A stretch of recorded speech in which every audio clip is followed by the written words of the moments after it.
felicitation yatra today. महत्वपूर्ण दृश्य है।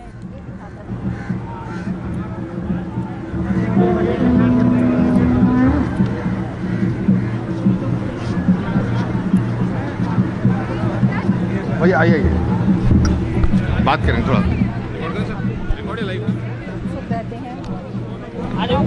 Well, it is marking the beginning of the national executive, and that's why it's very significant. Let's just get a sense from some of the people who've come here.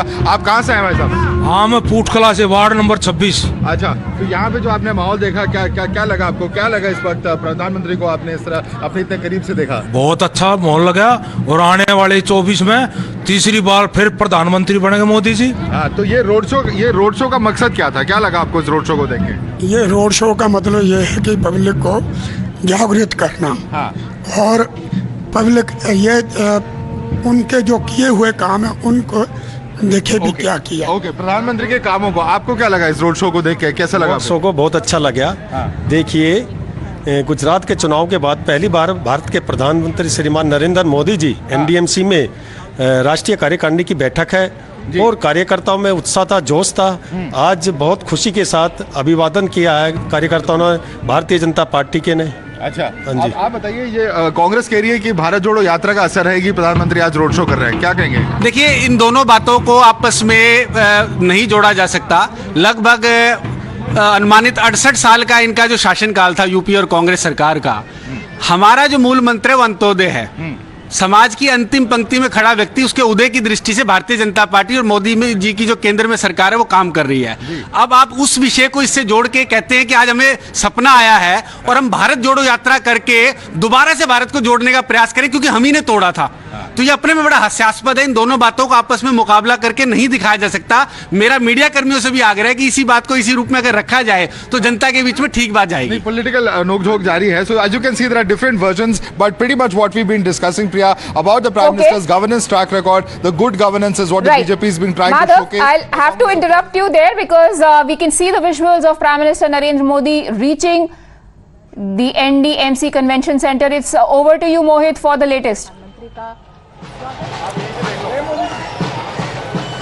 There you see the Prime Minister Narendra Modi waving at the BJP workers. The convoy of Prime Minister Narendra Modi is going inside the NDMC Convention Hall, and that is why we see there's a sea of crowd running towards the NDMC Convention Center. So that is the convoy of Prime Minister Narendra Modi in our frame, exclusive for our viewers, that how the roadshow has almost now concluded. The Prime Minister Narendra Modi will be moving towards that side, and look at the scenes over here. The people are running towards that particular side to catch a glimpse of Prime Minister Narendra Modi. Now this roadshow, it was expected that Prime Minister Narendra Modi might walk and go towards the NDMC Convention Center, but he was there on his car, and he waved at the crowd, and now we see that the people are going towards that side, though due to security reasons that will not be allowed. But as of now, you see that how the Prime Minister Narendra Modi's whole convoy is going inside the the NDMC Center, where the national executive of BJP will take place. So in some time from now, the national executive would be inaugurated by Prime Minister Narendra Modi. Now importantly, just after the inauguration, a presentation would be given by the various state president of the states which are going for elections in 2023. So BJP is directly into the election mode. Now after that, what we know, a political and an economic resolution will also be passed, and then a press conference will happen on what JP Nadda in his inaugural address has said. So that all happens, and then after that we'll have a political and an economic resolution. Also the discussion, the discussion on the G20 hosting of the India of our country would also be done. So it's an important meeting that will happen. Now all the aspects would be covered in this particular meeting. You see the sea of crowd is moving towards the NDMC Convention Center because the PM has just reached the main gate of the convention center. Now it's some time from now, PM will be going inside, and people and the BJP workers over there are ready to welcome the Prime Minister. Now what we are also getting to know is that PM will be welcomed by the top leadership, and also they will also thank him, and they will also felicitate him rather on the thumping majority win in Gujarat. So as Right, of now, we Mohit. see It's that- not just about elections, though. There is a lot of emphasis also being put on how India's image is going to be portrayed, given that it is hosting the G20 summit this year. And from the newsroom, joining me right now is Amit Kumar. Amit जी, बताइए कि BJP की strategy क्या है? ना केवल party के बारे में सोचा जा रहा है, देश के बारे में भी मंथन होगा एनईसी में। जी देखिए, मुझे लगता है कि सबसे महत्वपूर्ण अगर एजेंडा इस बार कोई है तो चुनाव तो है ही, जो कि 5 राज्य में होने वाले, उस पर चर्चा होगी। लेकिन सबसे महत्वपूर्ण है कि G20 में, क्योंकि ये पहला मौका होगा इस तरह से अंतर्राष्ट्रीय स्तर पर जब भारत को अपनी ताकत दिखाने का मौका मिलेगा। भारत का जो वैभव है, जो भारत की संस्कृति है, उन तमाम चीज़ों को देखने का मौका मिलेगा। दुनिया के सबसे ताकतवर देश भारत में होंगे, वहाँ के राष्ट्राध्यक्ष यहाँ पर होंगे। तो ऐसे में जो भारत की संस्कृति है, भारत की जो इकोनॉमी है, इन तमाम चीज़ों को लेकर, और इसीलिए पार्टी लेवल पर भी इसकी स्ट्रेटेजी बनाई जा रही है, सरकार लेवल पर भी स्ट्रेटेजी बनाई जा रही है। सरकार, विदेश मंत्रालय, तमाम तो लोग करेंगे ही, लेकिन संगठन किस तरह से इसमें योगदान दे सकता है, इसको लेकर चर्चा हो रही है। अभी 2 दिन पहले ही जो महासचिवों की बैठक हुई थी, उसमें इस बात पर जोर दिया गया कि तमाम जो संगठन के लोग हैं पूरे देश के, उनका किस तरह से योगदान होगा, क्योंकि देश के अलग अलग राज्यों में G20 से जुड़े हुए प्रोग्राम्स होने हैं। वहां पर तमाम देशों के जो डेलीगेट्स होंगे वो जाएंगे। तो ऐसे में अलग अलग राज्य की संस्कृति, अलग अलग राज्य की जो परंपरा, वो तमाम चीज देखने को मिलेगी। तो ये महत्वपूर्ण मौका, और इसलिए G20 को लेकर खास तैयारी है।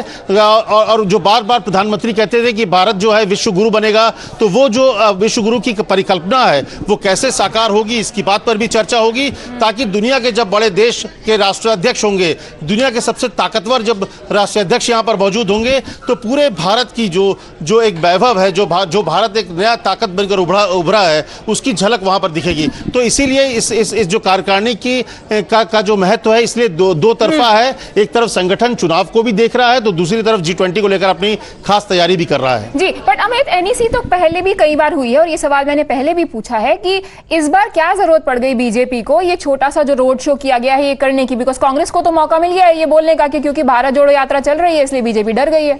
ये देखिए, मुझे लगता है कि अगर आप पिछले कुछ दिनों की बात करें तो आमतौर पर प्रधानमंत्री का हर जो विजिट है, हर जगह वो जाते हैं तो वो रोड शो में कन्वर्ट हो जाता है, क्योंकि जो उनके समर्थक होते हैं वो रोड के दोनों तरफ आ जाते हैं। तो बहुत प्लान्ड वे में नहीं होता है। आप बनारस के में आखिरी दिन जो एक रोड शो हुआ वो प्लान्ड वे में नहीं था, लेकिन क्योंकि प्रधानमंत्री एयरपोर्ट से आ रहे थे तो उन पूरे रास्ते में कार्यकर्ता जमा हो गए। तो देखिए, ये ताकत है एक तरह से, आप कह सकते हैं, एक मैसेजिंग भी होती है कि जब अपने आप कार्यकर्ता को मोटिवेट कर सके, उनको हमेशा एक तरह से नए एजेंडा देना। तो प्रधानमंत्री मोदी का जो करिश्मा है, जो एक जादुई करिश्मा है, जो कहा जाता है कि जो अभी गुजरात में जिस तरह की एक थंबिंग मेजोरिटी से चुनाव जीता गया है, तो इसके बाद प्रधानमंत्री मोदी यहां आ रहे थे। दिल्ली के कार्यकर्ता के तरफ से एक तरह से उनका स्वागत किया गया कि दिल्ली के तमाम जो कार्यकर्ता थे, क्योंकि इतनी बड़ी जीत वो भी नरेंद्र मोदी के नाम पर हुई, तो उनके नेता जब आ रहे थे तो उनका स्वागत किया गया। तो इससे किसी, भले ही कांग्रेस वो कहे, लेकिन ये रोड शो की जो एक परंपरा है, अगर आप देखें तो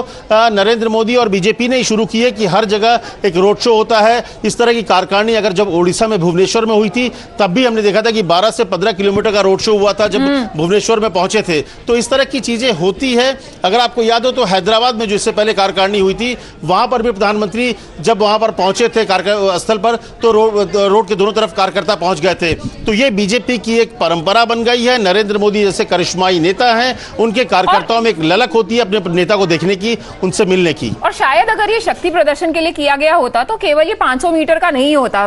मोदी जी ने गुजरात में 50 किलोमीटर लंबा रोड शो किया था। तो अगर ये सही मायने में बीजेपी का शो ऑफ स्ट्रेंथ रहता तो ये प्लानिंग काफी बड़े स्तर पर की जाती है, और बीजेपी जानी जाती है ऐसे इवेंट्स करने के लिए। जी हाँ, मुझे लगता है इवेंट के मास्टर और इवेंट को बहुत ही ढंग से करती हुई आई है। और ये रोड शो निश्चित तौर पर अगर एक तरह से शक्ति प्रदर्शन होता तो कुछ नहीं तो पुराने बीजेपी दफ्तर से अगर शुरू हो जाते तो कम से कम 3 से 4 किलोमीटर भी कर सकते थे।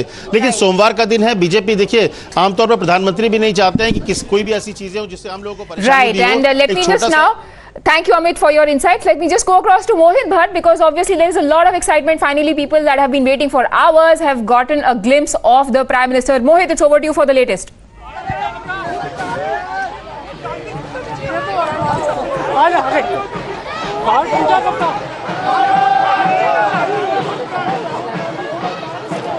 Well, yes, in fact, the crowd was here just to see the Prime Minister, and now they are coming out. Now let's talk to few of them and ask them that what exactly they have to say. We have some women over here. Ma'am एक बात बताइए, आप निकल रहे प्रधानमंत्री को देखने आए थे? बिल्कुल जी, प्रधानमंत्री नहीं है, वो हमारा राजा है और राजा ही जीतता है, क्योंकि प्रजा उनका। प्रधानमंत्री तो खैर प्रधान सेवक कहते हैं खुद को। बिल्कुल। राजा तो खैर हमारे देश में नहीं होते, डेमोक्रेटिक के लिए। नहीं, डेमोक्रेटिक की बात नहीं है। देखिएगा, आप एक चीज सोचिएगा, आज तक जितने भी नेता हैं, अटल जी को छोड़ के, डॉक्टर राजेंद्र प्रसाद जी वो थे राष्ट्रपति जी, वो देश के लिए सोचते थे, अटल जी सोचते थे। और दूसरी बात, मोदी जी के अलावा किसी ने सोचा नहीं, और सबने अपने अपने घर भरे। और यह केजरीवाल इस रोड शो में जब आप लोग आए तो एक्साइटमेंट था पहले आपको? पीएम बहुत ज्यादा।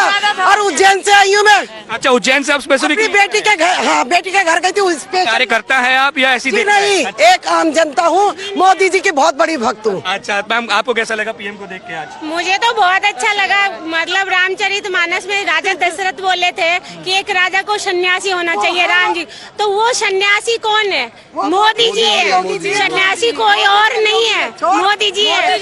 चोरों को एक मिनट, अच्छा ये बताइएगा, आप जेन्युइन बंदे हैं, आप हमारे को जेन्युइन समझेंगे, चोर चोर समझेगा, साहू साहू समझेगा।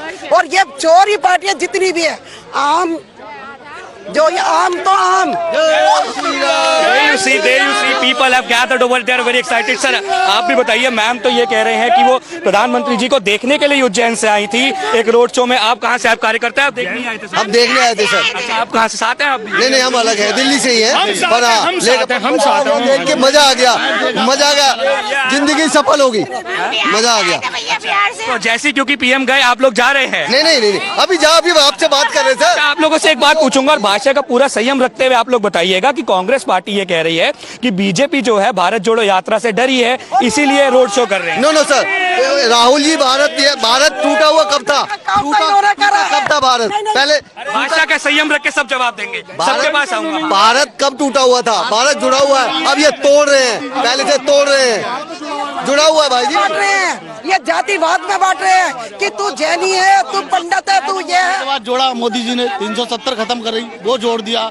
और इन्होंने तो पहले तिब्बत दे दी, उसके बाद 370। राम जय जय श्री राम। और हमारे मथुरा में बनने वाला सर, आप लोग आए यहाँ पे, अब लोग आप जा रहे हैं। All right, a lot of interesting that your voices that you're picking up for us. Mohit, request you to stay on with us. Let's also take this across to Madhav Das Gopalakrishnan, who's also joining us. Biggest coverage here on Times Now. Madhav, a lot of supporters of the BJP waiting to catch a glimpse of the Prime Minister as he just arrived there. This executive meeting of the BJP turning into a roadshow.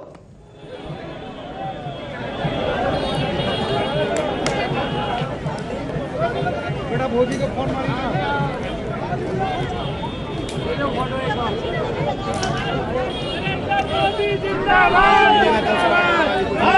Well, absolutely. We are on Parliament Street, we are on Sansad Marg, where in fact, if the camera can just turn around and show you, look at the kind of crowds that we are seeing over here. And this is about a good 15 minutes after the Prime Minister's convoy has passed from this particular location. There are, of course, a group of people over here who are from different walks. Let's just speak to them and ask them, प्रधानमंत्री की road show को देखा आपने, क्या लगा, क्या idea क्या था इस रोड शो? आइडिया था कि इससे अच्छा इलेक्शनों में आने वाला का ये है कि बहुत % बहुमत से जीतेंगे। 2024 में इतना % बहुमत से जो पब्लिक की 24 की तैयारी है। बिल्कुल 24 की तैयारी है जी, बिल्कुल 24 की तैयारी है। अच्छा, और इस साल जो बाकी असेंबली इलेक्शंस होने वाले हैं उसकी भी एक तरह से तैयारी है। प्राइम मिनिस्टर, गुड गवर्नेंस, वहाँ वैक्सीन की बात की जा रही है, तो क्या मैसेज क्या दिया जा रहा है लोगों को? देखिए, मैसेज ये दिया जा रहा है कि हमारे प्रधान सेवक जो हमारे देश के प्रधानमंत्री हैं, उन्होंने काफी कुछ काम किया है और कर रहे हैं, और आने वाले फ्यूचर में जो हम 24 की इलेक्शन आ रहे हैं उसमें भी उन्होंने बहुत सारे काम को करना है, जिसमें मैं ज्यादा बातचीत तो नहीं करूंगा क्या क्या है, लेकिन आप सभी जनता जानते हैं कि इसमें ऐसा कोई बात नहीं है जो इंडिविजुअल करते हैं, जो भी काम करते हैं सभी के देशवासियों के लिए करते हैं, वो कोई जात पात नहीं करते, कोई रिलीजन के नहीं करते। इसलिए मैं उनका इसलिए रोड शो देखने आया कि मैं काफी क्लोज से देखना चाहता हूँ कि उनके चेहरे की क्या एक्टिविटी है और वो क्या प्रसन्नता के साथ अपने लोगों को मैसेज देना चाहते हैं। जी, आप बताइए, यहाँ पे कांग्रेस कहती है कि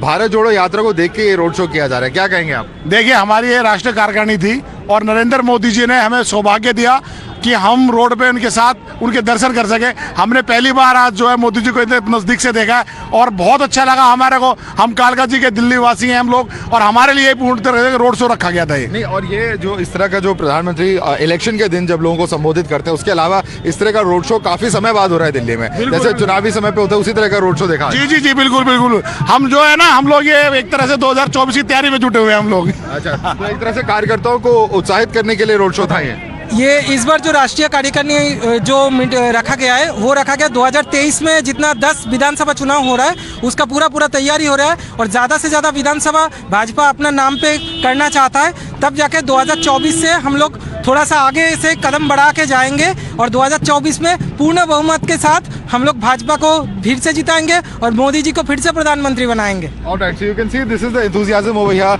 It is for the assembly elections in 2024 as well. This is in a way a run-up to that and a message that is being given out to people as well as to party workers to be enthused and in fact an attempt to enthuse them in the run-up to this national executive. So that messaging is very clear.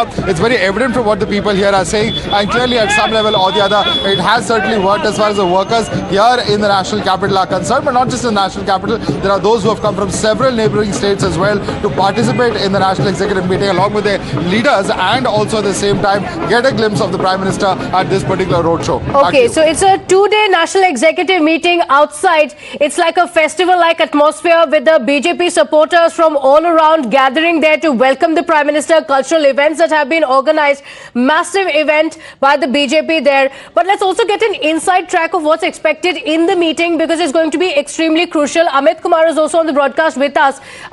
Amit, ये national executive meeting बहुत महत्वपूर्ण है. You know, after the thumping victory in Gujarat, ahead of the elections in Karnataka, Telangana, Rajasthan. Apart from that, roadmap for 2024 is also going to be chalked out in this meeting. देखिए, आज जो है सबसे महत्वपूर्ण है कि जब प्रधानमंत्री आज जो भाषण होगा, इससे पहले कार्यकारिणी की शुरुआत में अध्यक्ष का भाषण होगा। इसके तुरंत बाद जो 4 राज्यों में चुनाव होने हैं, जैसे त्रिपुरा है, मणिपुर है, नागालैंड है और कर्नाटक, जहां पे अप्रैल मई में चुनाव होने हैं, वहां को रिपोर्टिंग होगी। वहां के जो अध्यक्ष होंगे रिपोर्टिंग करेंगे, उन राज्यों के चुनाव की तैयारी होगी और उस पर विश्लेषण होगा। इसके बाद कल महत्वपूर्ण दिन होगा जिसमें आप राजनीतिक से लेकर तमाम प्रस्ताव भी होंगे।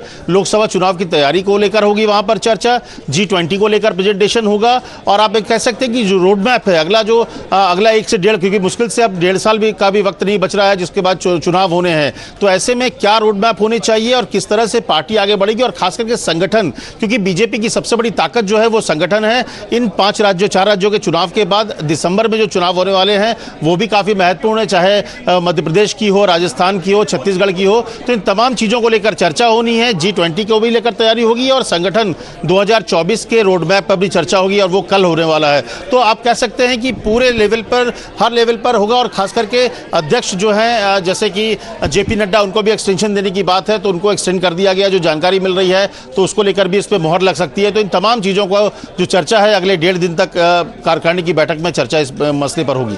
Okay, all right. So, lighting of the lamp. These are the live visuals coming in from the NDMC Center.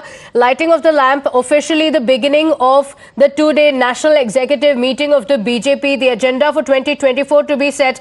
A lot of changes within the party also expected. Apart from that, the roadmap for 2024 will also be decided. Mohit Bhatt is also joining us from outside, where a lot of supporters have also gathered inside the meeting. The top leaders of the BJP, the top names of the party are in attendance from across the country. The BJP leaders are going to be in attendance, and outside the supporters have gathered to get a glimpse of the Prime Minister. In fact, they'd been waiting since morning. Mohit, over to you.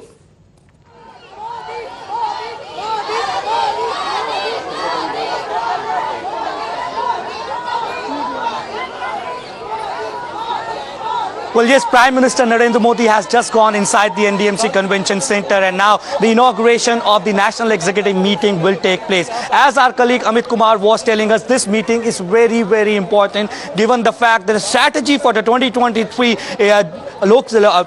Assembly elections and the 2024 Lok Sabha elections will be chalked out. Now, it was a massive roadshow by Prime Minister Narendra Modi in terms of the crowd, but the distance that was covered was around 500 to 600 meters. Now, we also know for for a fact that how in this particular meeting, just after the inauguration of the national executive, the report regarding 4 to 5 states which are going to elections in 2023 would be presented in before JP Nadda. Now, amongst that, Karnataka is very, very important given the fact that how the Congress is aggressively campaigning against the BJP over there, and the BJP is trying to keep their house in order, given the fact how B.S. Yediyurappa was brought into parliamentary board. Now, CM Bommai has many of times we have seen that he has come to Delhi, he has held meetings, but what happens in that meeting, that will be clear in some time from now. But if I talk about the visuals right now, these are the visuals from outside the NDMC convention center where people have gathered over here in huge numbers. So we'll just ask them what exact, sir,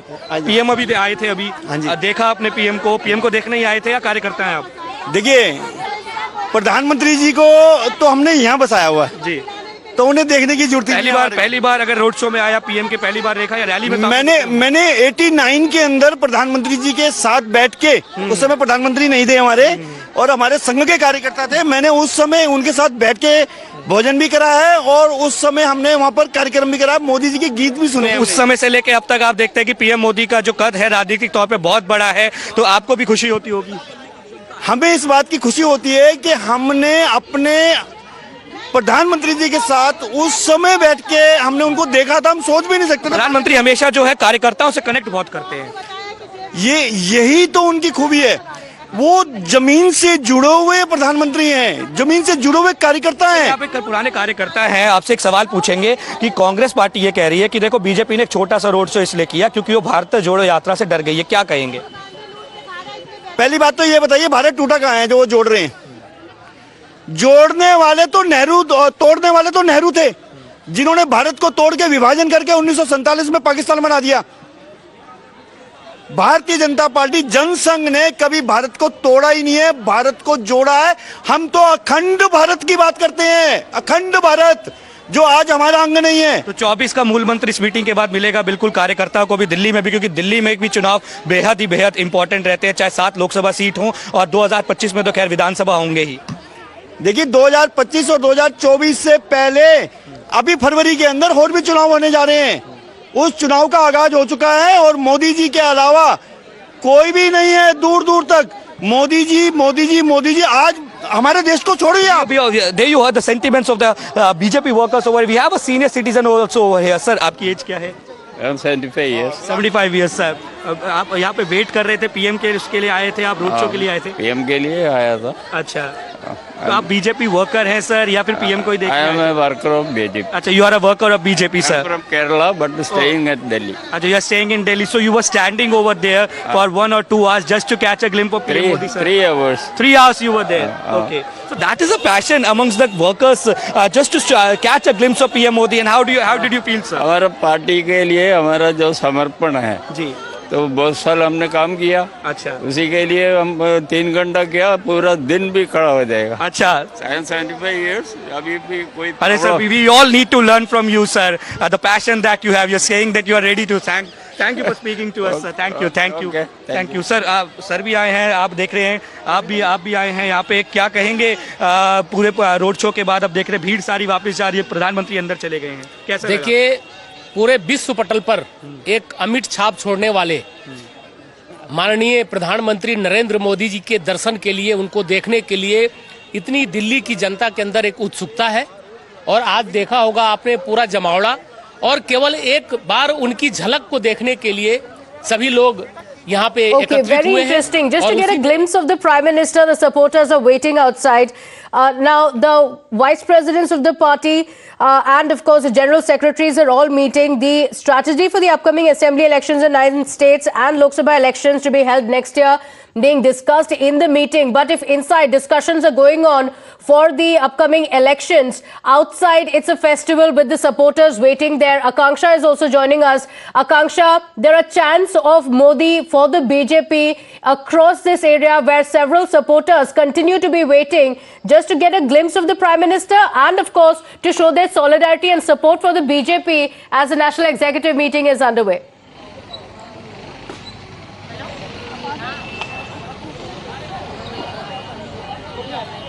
Well, absolutely, and still now the BJP supporters are not satisfied after PM Modi went towards the NDMC Convention Center. They also left for the same area. Now, as you can see, I'm at the Patel Chowk from where this roadshow started, and as the cavalcade of the Prime Minister passed through this area, people showered him with flowers, and also there was a chants of Har Har Modi by the people. And as I told you before, stage was set here for artists from different parts of the country to perform as the Prime Minister was passing through here. We have one such artist here. आप यहाँ पे केरला का dance कर रही थी, कैसा लगा prime minister? बहुत अच्छा लगा। क्या कहना चाहेंगे? बहुत बड़ा रोड शो किया। बिल्कुल विश्व के सबसे शक्तिशाली प्रधानमंत्री हमें मिले हैं। वो आज के 2 दिन राष्ट्रीय कार्यकारिणी है और उनमें शामिल होने के लिए हमारे प्रधानमंत्री बता रहे थे और उनको स्वागत के लिए पूरे देश इकट्ठे हुए हैं। तो हम भी केरल के तरफ से हैं। आज पूरे देश से लोग यहाँ पे बहुत खुशी से उनको स्वागत किए हैं। हमें बहुत बहुत धन्यवाद करते हैं ऐसे प्रधानमंत्री हमें। As you can see this side, people are also going towards the NDMC Convention Center where the Prime Minister has left from Patel Chowk to convene a meeting. So people are walking towards that side. As you can see, there's still some music playing here, and people, as Prime Minister Modi was passing through this area, were quite happy. The energy here was electrifying. They were showering petals on the PM, and that is visible from the ground here. As you can see, there is flower everywhere, and in fact people are also now walking towards the same area where the Prime Minister has gone to. Okay, all right. So mass participation from the people. Mohit, you were also speaking to a lot of people, and clearly it's not just from in and around the national capital. A lot of supporters and party workers of the party have also come in from different parts of the country, including Kerala.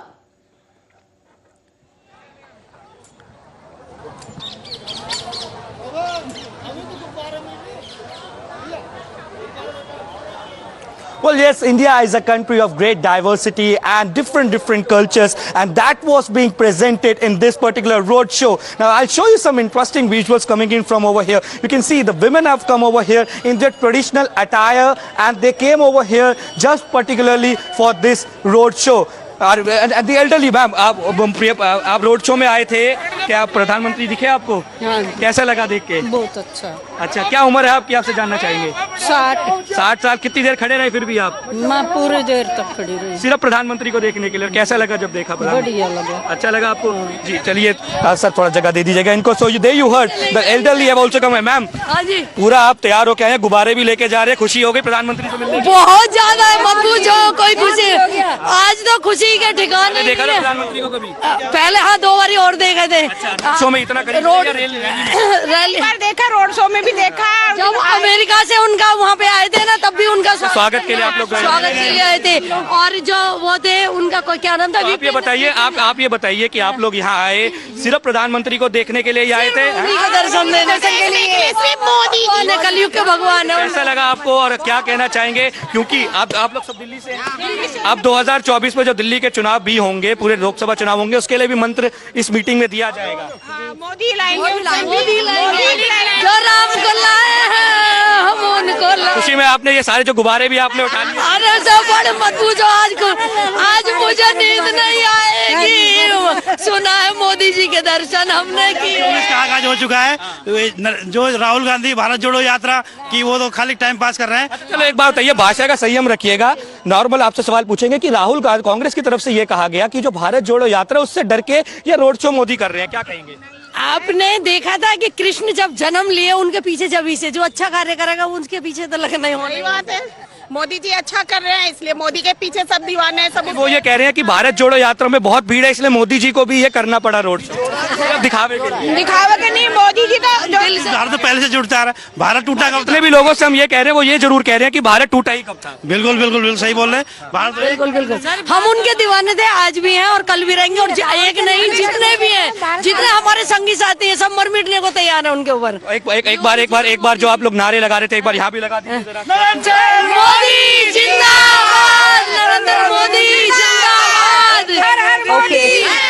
All right. So celebrations going on outside the meeting also now taking place. The biggest coverage here in Times Now as we capture the mood in the national capital. Not just that, also getting you the inside track details of what's happening in the meeting. But let's shift our focus now for the moment and get you details of a big story from Karnataka. Just 5 days after a house turned into a mosque and it was handed over to the Waqf board in Belagavi, today the municipal officials have sealed the building. The authorities cite the nature of the structure was changed without intimating the agency. Last week, the former BJP MLA and several Hindu groups raised objections to the conversion of a residential house into a mosque titled Fatima Masjid. Now, Hindu groups have demanded that the district administration and corporation should vacate the mosque. They stated that the conversion of a residential house into a mosque is illegal and not acceptable. My colleague Imran is joining us with the details regarding what's happening currently. Imran, a big controversy broke out after the house had been turned into a mosque. Now we understand it has been sealed completely, but this comes in after several Hindu groups had also opposed it. What is the municipal corporation saying, because the entire area has now been sealed? Well, this issue is happening in Belagavi rural district of Karnataka, and there in the locality, this Kamdod is a family which had donated this particular house. It's a 3-floor house to Waqf board, saying that it should instead of a house, it should be used for the prayer purposes, should be used as a mosque. Now, some of the residents have objected to it, saying that this mosque coming in a residential area is a violation. In fact, there is a bylaw says that no religious activity should be allowed. Hence, this house which has been given to the Waqf board by this house owner Kamdod is a violation of that. They also went to the police. Police said that since the matter comes with the municipal commissioner, you should go to that. Now the municipal commission has objected to it, the mosque coming up, saying that it violates the norms. In case there is a change of structure which happens, then you have to inform it in the newspaper. You should inform you should put it clarified on the newspaper.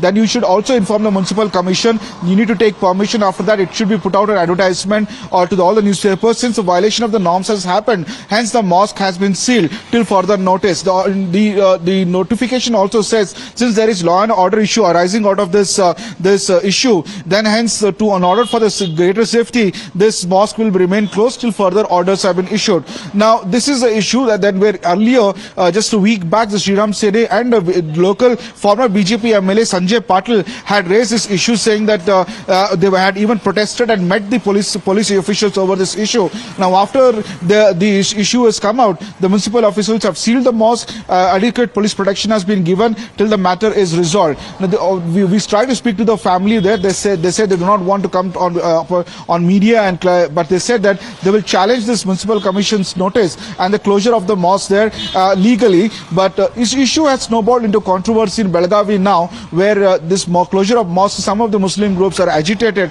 that it's been particularly targeted because it belongs to a minority community. Okay, all right. So the officials stating that the conversion of the residential house into a mosque is illegal. The corporation also issuing a notice regarding the building license violation and also carrying out religious activities on the property that was meant for residents, saying this is a residential area. Any opposition that has come in this regard, Imran? Before I take that to you, let me take this across to Mr. S. Prakash of the BJP joining us. Mr. Prakash, there are allegations that this was a decision of the residents there to hand it over to the mosque. Then why is it that the officials have sealed it? No, I think the district administration is aware of the situation there and the condition which is needed to open a masjid or any temple for that matter. If it violates the civic rules and regulations, maybe on the complaint of several concerned citizens, they might have sealed about it. I am sure if there is nothing out of the way in it, it would be opened. If it is not so, they should justify why it was opened there. How can they convert a residence into a masjid without taking NOC from neighboring houses? Okay, all right. Thank you for joining us. The accusation also being that ahead of the elections, the BJP is pandering to its vote bank. But on the other hand, the BJP says that due process was not followed, and that's the reason why the house has been sealed. Thanking Imran as well for joining us with those inputs. Slipping into a quick break here, but don't go anywhere. On the other hand, we return with details ahead of the Karnataka elections, bribe gate hitting the BJP. We'll get you all those details in a short while.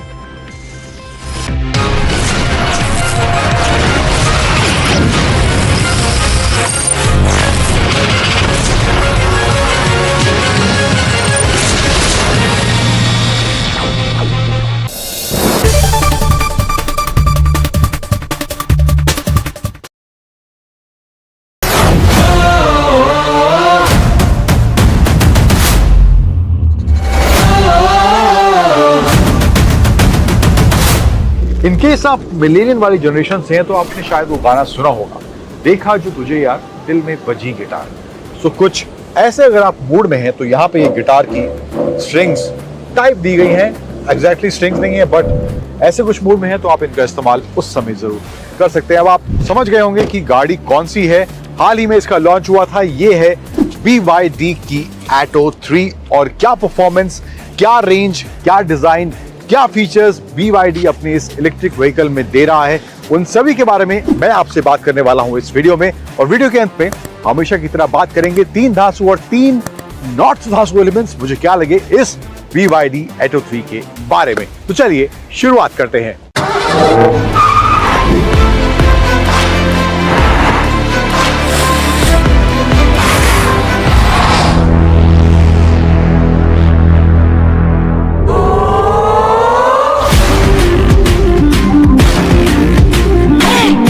तो शुरुआत कर लेते हैं इस Atto 3 के design वाले aspect से। तो फ्रंट में BYD ये कहना है ये गाड़ी का डिजाइन जो है ओवरऑल ड्रैगन इंस्पायर्ड है, चाइनीज ब्रांड है, तो कुछ वैसा ही एसेंस BYD कह रही है हमने इस गाड़ी के डिजाइन और स्टाइलिंग में देने की कोशिश करी है। हालांकि ड्रैगन इंस्पायर्ड तो मुझे फ्रंट ज़्यादा नहीं लग रहा है बट फिर भी यहाँ पे सेंटर में बड़ा सा BYD का लोगो है, क्रोम का एलिमेंट दिया गया है थ्रू आउट जो जाता है इसके फ्रंट हेडलाइट के ऊपर से सेंटर तक। एंड हेडलाइट जो है क्रिस्टल LED कॉम्बिनेशन लाइट्स यहाँ पर इसमें देखने को मिल रही हैं। एंड DRL देख रहे हैं, देखने में खूबसूरत ही काफ़ी लग रहा है। इसका फ्रंट जो लाइट का सेक्शन है काफ़ी स्लीक कॉम्पैक्ट इसका हेडलाइट का डिज़ाइन लग रहा है। एंड जो टर्न इंडिकेटर्स हैं वो भी इसके DRL में ही इंटीग्रेटेड हैं, तो यहाँ पे जब इसको टर्न इंडिकेटर ऑन होंगे तो ये DRL टर्न इंडिकेटर का काम भी करेगा। इसके अलावा इलेक्ट्रिक गाड़ी है तो फ्रंट में कुछ यहाँ पे इवेंट वगैरह देखने को नहीं मिलेगा, ऑब्वियस है।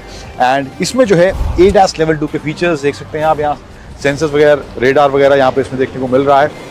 एंड 360 डिग्री कैमरा यहाँ पर इस BYD की Atto 3 में इधर दिया गया है।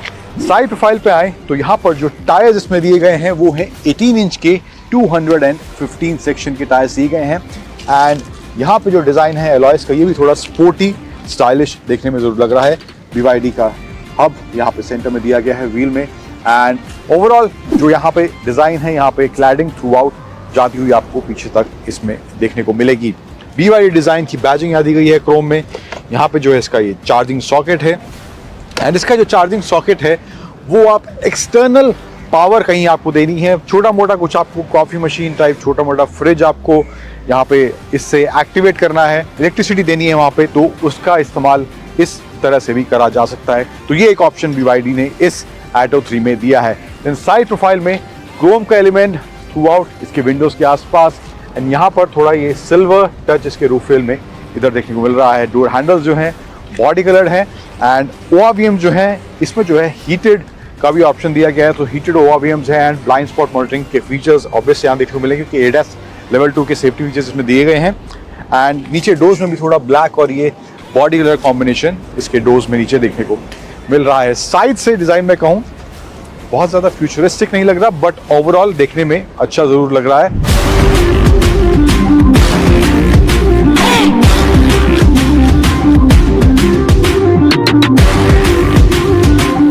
इसके अलावा रियर में आए तो रियर में यहाँ पे थोड़ा स्पॉइलर वाला फील दिया गया है इधर। एंड पियानो ब्लैक और ये बॉडी कलर ब्लू के कॉम्बिनेशन में अच्छा सेक्शन, जो interesting section in terms of design मुझे लगता है वो है इसका ये टेल लाइट का design.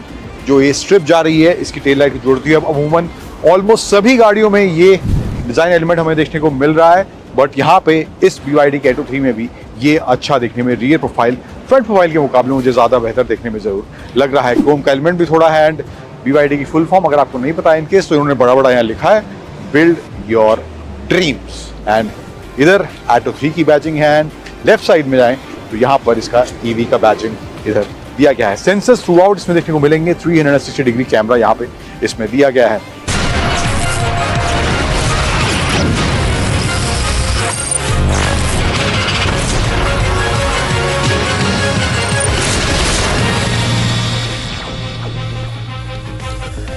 Welcome back to Live Wire and a very good afternoon. I'm Siddharth Talia. Let's take you through the headlines this afternoon at 4:30 p.m.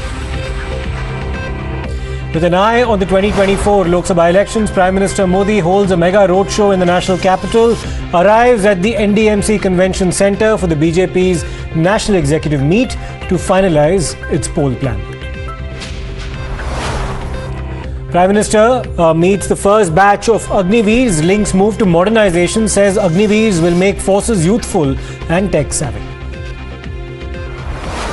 As India looks forward to the opening of the Bhavya Ram Mandir in 2024, Pakistan-based terror outfits, the Lashkar-e-Toiba and the Jaish-e-Mohammed, plan to attack the temple in a bid to foment communal trouble. This is what intelligence agencies are claiming while issuing an alert.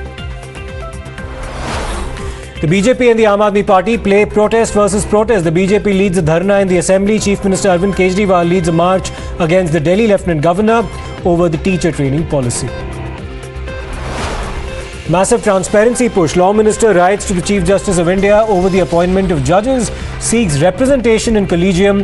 Aam Aadmi Party Chief Arvind Kejriwal slams the centre, claiming that this is nothing but interference by the government.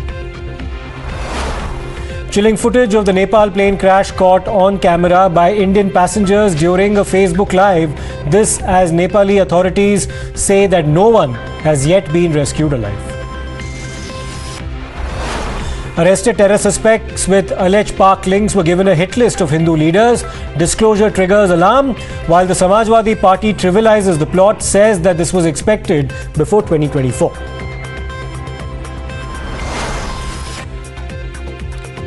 Insult to Hindu Astha in the state of Bihar, but Nitish Kumar as well as Tejasvi Yadav will not condemn their netas. The BJP calls out what it describes as appeasement.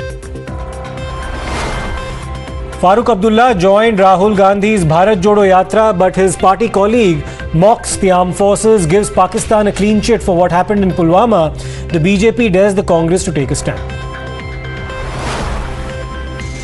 Tragedy hits Jallikattu celebrations as a 25-year-old sports enthusiast Arvind loses his life while trying to tame a bull, and over 60 people were also injured, with 20 suffering serious injuries at a Jallikattu event at Avinayapuram in Madurai.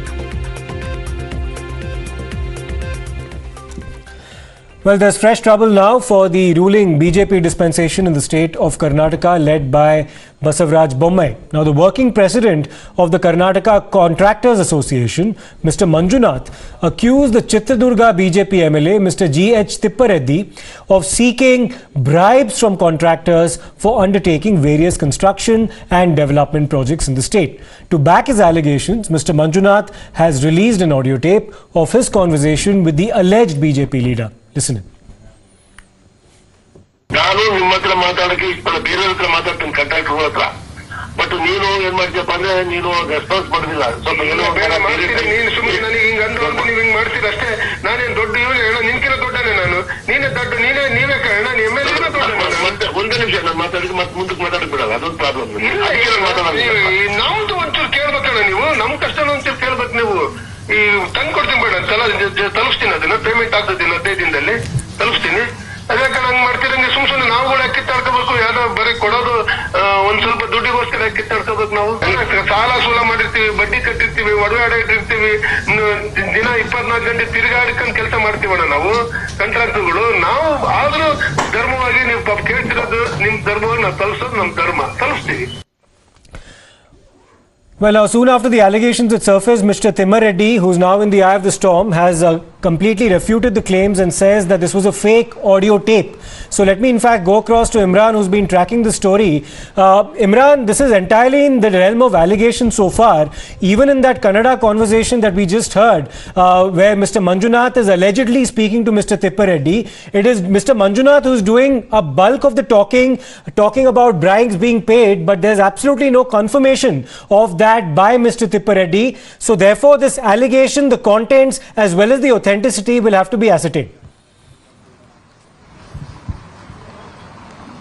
Well, absolutely, Siddharth. That's a point where there has to go through, to authenticity of the audios. In fact, after this MLA's response, I went back to Mr. Manjunath. There is a contractor who had made the allegations at the Contractors Press Association's press conference today, and Mr. Manjunath claims that he has more than 50 audios, and if investigation agencies are interested to probe this case, then he is willing to hand over all the 50 audio conversations and WhatsApp messages which he has with MLA Tipareddy there. And in fact, in the press conference, he also gave that audio and also the WhatsApp messages and showed that this Tipareddy's conversations which was played out.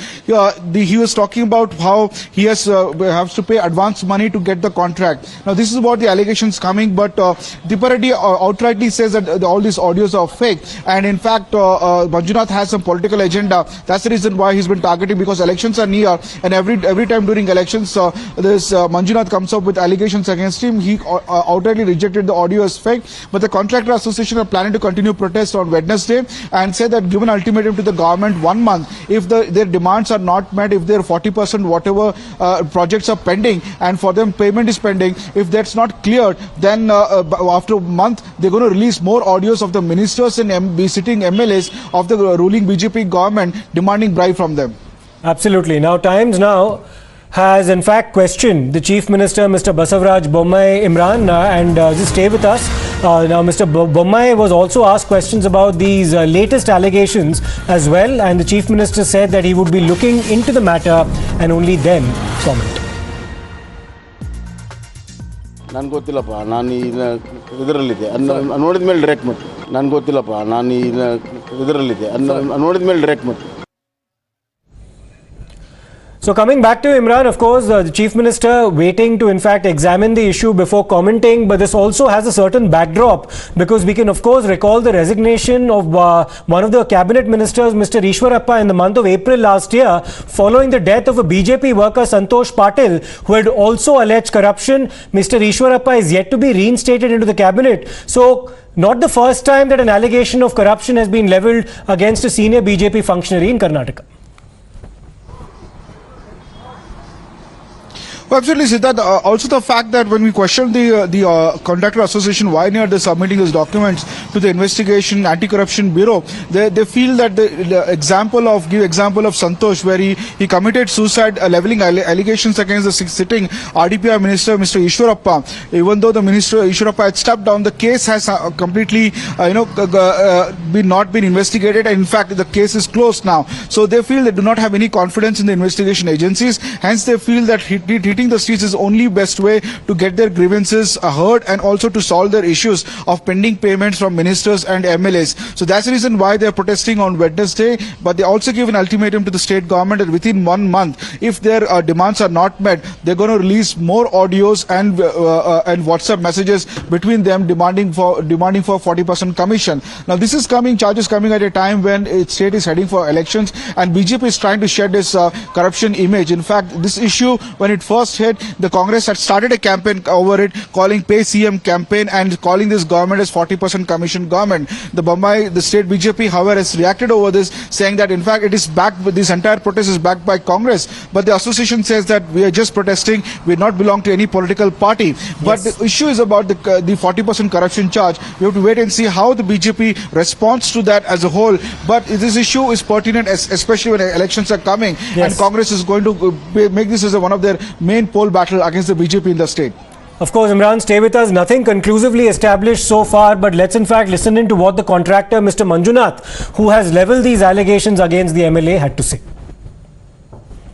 Contacted with the JX Tipareddy sir directly. Sometimes I have given directly, sometimes through AWS. That Haudiano is demanding for commission from the contractors since 2019. Actually, I have paid 90 lakhs since 3 years. Other contractors, they are hesitating to produce because now we have 13 to 17 MLAs that documents we have, but they are afraid to give because Santosh Patil case is different, because they have given that B reports, that's why now I am ready to, I am taken that affidavit and all. Now I am producing documents to Lokayukta. I have not not any agent for any political parties. I have audio proof number of nearly 50 numbers audio proof, 50 that WhatsApp proof. Since 3 years I am used to send the WhatsApp.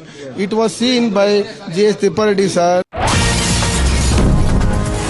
Now, we will, of course, project you both sides of the story. Times Now has also questioned the BJP MLA, Mr. Tripathi, who's been at the receiving end of these allegations on the part of Mr. Manjunath. There's been an outright denial on his part. Let's listen into what Mr. Tripathi told us. Sir, there is a contract association. Mr. Manjunath has alleged that you are demanding bribe, 40% commission, and he has released an audio on that. Your first reaction on that, sir, what do you have to say on that? No. You see, totally is always from past so many years, he is against to me, and politically he always is during the election he works against me. Okay, sir. And he is a president. He doesn't want any small contractors to do any work except whatever he says. Everyone should accept it. Okay. That's why. See, I am totally against to me. Okay. That is whatever he has alleged, that is false. But he has released audio and he has released WhatsApp messages saying that this much of payment. See, so many. He has given me that in last week also he has given me same thing in person. Okay. And he is regular is what, see, whenever he apply for any tender, he should get it. Nobody should not apply for that tender. Okay. That is his nature. Okay. So even L1 is also there. He wants somehow, he is not bothered about L1. Yeah, but sir, that is a procedural thing. So, but I'm saying that he's made serious allegations that you've been demanding. That is all false. That much I can say. That is a false. 6 crore rupees is what is pending instead, out of which you're demanding 40% by a bribe. No, that is a false allegation. I'm totally rejecting it. What do you have to say about the audio, sir? An audio in which you. That is not my audio. Now, that was, of course, the response coming in from the BJP MLA, Mr. Tripathi, but the Congress party has now waded into this entire controversy, claiming that the audio tape would be tested and verified by the police, while also accusing the MLA of bribery. That will be tested by the police. During our tenure, Mr. Kempanna is a responsible man and he always says things responsibly. They have been proved right in the past also. So that was, of course, Mr. Randeep Singh Surjewala of the Congress party speaking during the Bharat Jodo Yatra, claiming that all these allegations need to be taken seriously, and of course the audio tapes also verified for their authenticity before, of course, they're taken forward. The political slugfest in Karnataka continues. We're slipping into a short break. We'll come back with more on the other side. Don't go anywhere.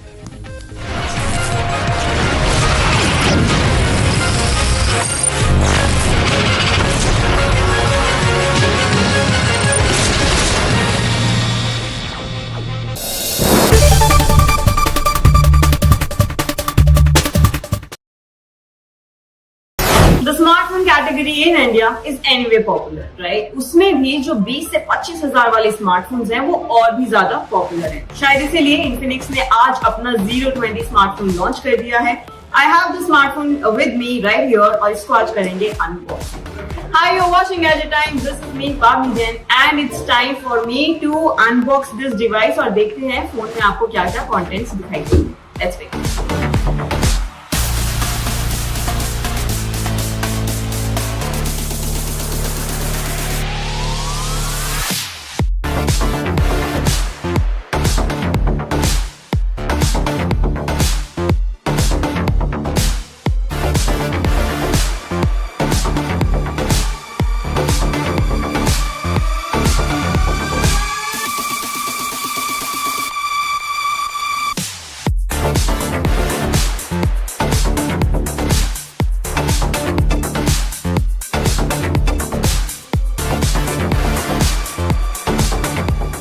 Unbox हो चुका है। जैसे कि आपने देखा यहाँ पर sticker उतारते हुए मैंने इसे थोड़ा सा गंद मचा दी। यहाँ पे स्टिकर ऑलरेडी दिखाई दे रहा है, बट इसको क्लीन करेंगे बाद में। अभी बात करेंगे स्मार्टफोन के बारे में।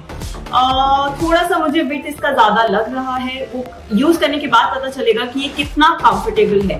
Other than that you get 3 cameras at the back. इसको आपको मिलेगा स्क्वायरिश कैमरा मॉड्यूल के अंदर। The main camera is 108 megapixel और यही इसका यूएसपी है। सिर्फ बैक कैमरास की बात नहीं है बॉस, आपको फ्रंट कैमरा भी बहुत ही धांसू दिखाई दे रहा है। At least on the spec sheet use करने पे पता चलेगा कि कितना अच्छा है या नहीं अच्छा है। फ्रंट कैमरा जो इसका है वो आपको मिलता है 60 मेगापिक्सल का फ्रंट शूटर। आपको इसमें दिखाई देगा full HD plus AMOLED panel. Bezels थोड़े से मुझे मोटे दिखाई दे रहे हैं, टॉप और बॉटम वाला specially. Side bezels are still slim. What keeps this smartphone alive is Helio G99 chipset. Battery की बात करें तो इसमें आपको मिलता है 45 वॉट का fast charging system, which is pretty good. At the bottom, you also get a 3.5 mm headphone jack, and that is very interesting क्योंकि आजकल के फोन में ये आपको बिल्कुल दिखाई नहीं देता है। So you do not have to just rely on your wireless earbuds. आप यहाँ पर अपने वायर्ड हेडफोन्स का भी इस्तेमाल कर सकते हैं। स्पीकर के साथ आपको मिलता है Type-C पोर्ट, ऊपर की तरफ माइक्रोफोन है, राइट साइड पे आपको मिलता है वॉल्यूम रॉकर और साथ में power button. Left side is pretty clean, लेकिन यहाँ पे आपको मिलता है सिम ट्रे और सिम इंजेक्टर टूल बॉक्स में आपको मिलता है, वो मैं दिखा चुकी हूँ। यहीं पर सिम ट्रे की बात करते करते मेरी नजर गई है फ्रेम पर, which is pretty glossy. Metal तो नहीं है लेकिन ऐसा फील जरूर दे रहा है दैट इट्स मेटल। बाकी ये था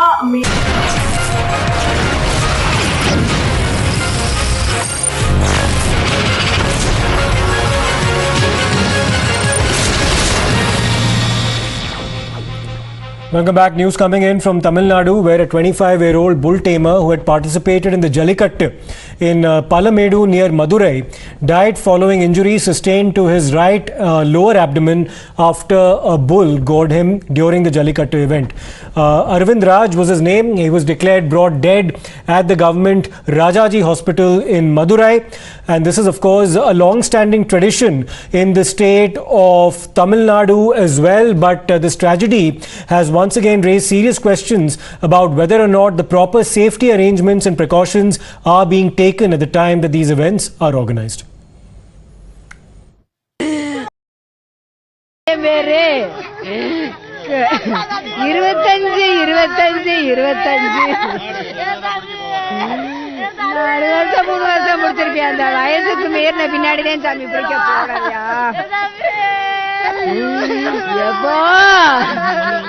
வேணான்னு சொல்லுவேனியா, தெரியாம போயிட்டா நான் என்னப்பா செய்வேன். Now, this was just the second day of the Jallikattu festival, and already one person has lost his life. That was Arvind Raju, who lost his life in Madurai. But as many as 60 people have also sustained injuries in different parts of the state so far. And this has put the ruling government, led by the DMK and the Congress in the state of Tamil Nadu, as well as the organizers, in the dock over their responsibility and the lack of accountability so far. Let me in fact go across to Prapanch for more on this. Prapanch, serious criticism also against the local Tamil Nadu government, of course led by the DMK and the Congress. To what extent are they actually involved in the organization of Jallikattu in different parts of Tamil Nadu, and what's the follow-up action now that's been taken after this tragedy?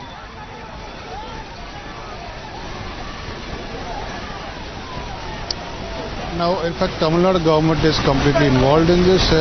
They are, in fact, taking care of the whole arrangement. In fact, we spoke to the district collector, Mr. Anish Shekhar, in the morning. He had, in fact, given us detailed account of what kind of arrangements have been made. Now, this particular Jallikattu is Palamedu Jallikattu, second day of Jallikattu.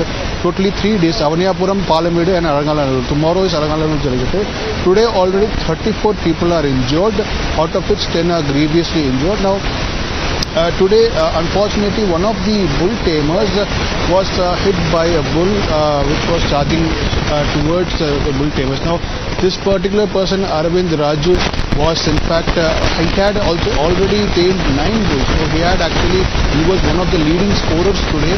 Arvind Raj had actually tamed 9 bulls. He had released 9 bulls. So at one point in time, unfortunately. Right, Prapanch, we'll just come back to you. We'll try to patch the audio with you once again. But Jallikattu once again under scrutiny. Remember that even though the Supreme Court several years ago had struck down the practice claiming that it's a violation of animal rights among other things, it was reinstated due to popular support on the ground in the state of Tamil Nadu. In fact, there was mass mobilization. A lot of people came out into the streets to preserve what they said was an intrinsic part of the state's tradition that was also time tested. So Tamil Nadu government, also having defended the practice, of course, is now in a position where it needs to come out and explain as to what kind of precautions and safety measures that had actually taken place or were in fact initiated at the time this event was being held.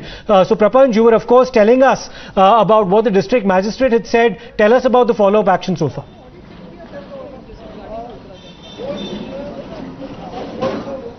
Yeah, district collector had in fact given us a detailed account of the preparations. He had said that there were 3 level of barricading. Nearly 3,000 police personnel were deployed for this particular event, and Palamede has a widespread area, unlike Alanganallur and Avaniyapuram. Avaniyapuram and Alanganallur are narrow lanes, but Palamede is a widespread field-like area. So a lot of arrangements were really done by the state government and the district administration. However, it is unfortunate that one of the bull that had come from the Vadivasal in the Jallikattu had in fact charged against he was in fact charged by the bull, and we have several of the family members over here who were a part of this Jallikattu, who had we are in front of the mortuary where the body of Arvind Raj has been brought. He had in fact tamed 9 bulls.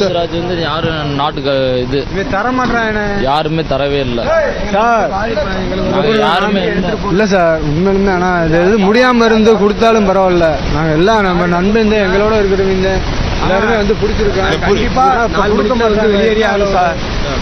Postmortem பண்ணிட்டு தான் உங்களுக்கு கொடுப்பாங்க. Right, thanks a lot for that update, Prapanch. We have to slip into a short break, but on the other side, shocking details now emerging from the investigations into the Delhi attempted murder probe, where the police have revealed that Hindus were the target. We'll cover that after this very short break. Stay tuned.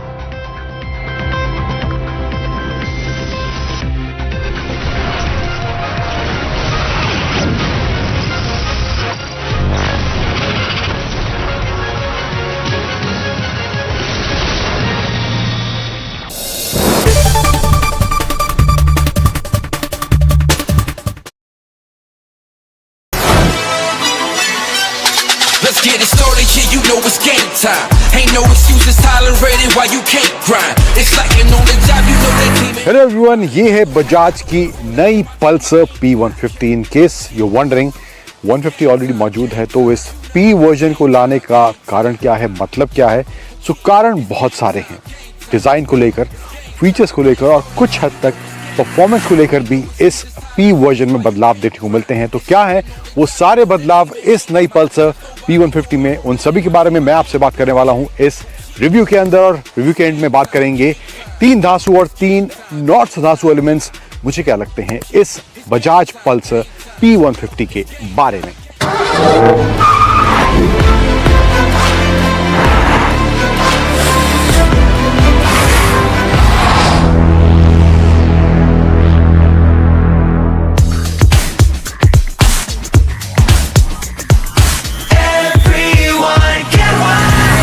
अब design की बात करें तो यहाँ पर जो नयापन देखने को मिल रहा है, स्पेशली ओवरऑल 150 जो पल्सर है उसके मुकाबले इन टर्म्स ऑफ डिज़ाइन पूरी आपको ये P150 देखने को मिलेगी, लेकिन आपको ओवरऑल जो एसेंस है डिज़ाइन का वो इसमें N160 वाला देखने को मिलने वाला है.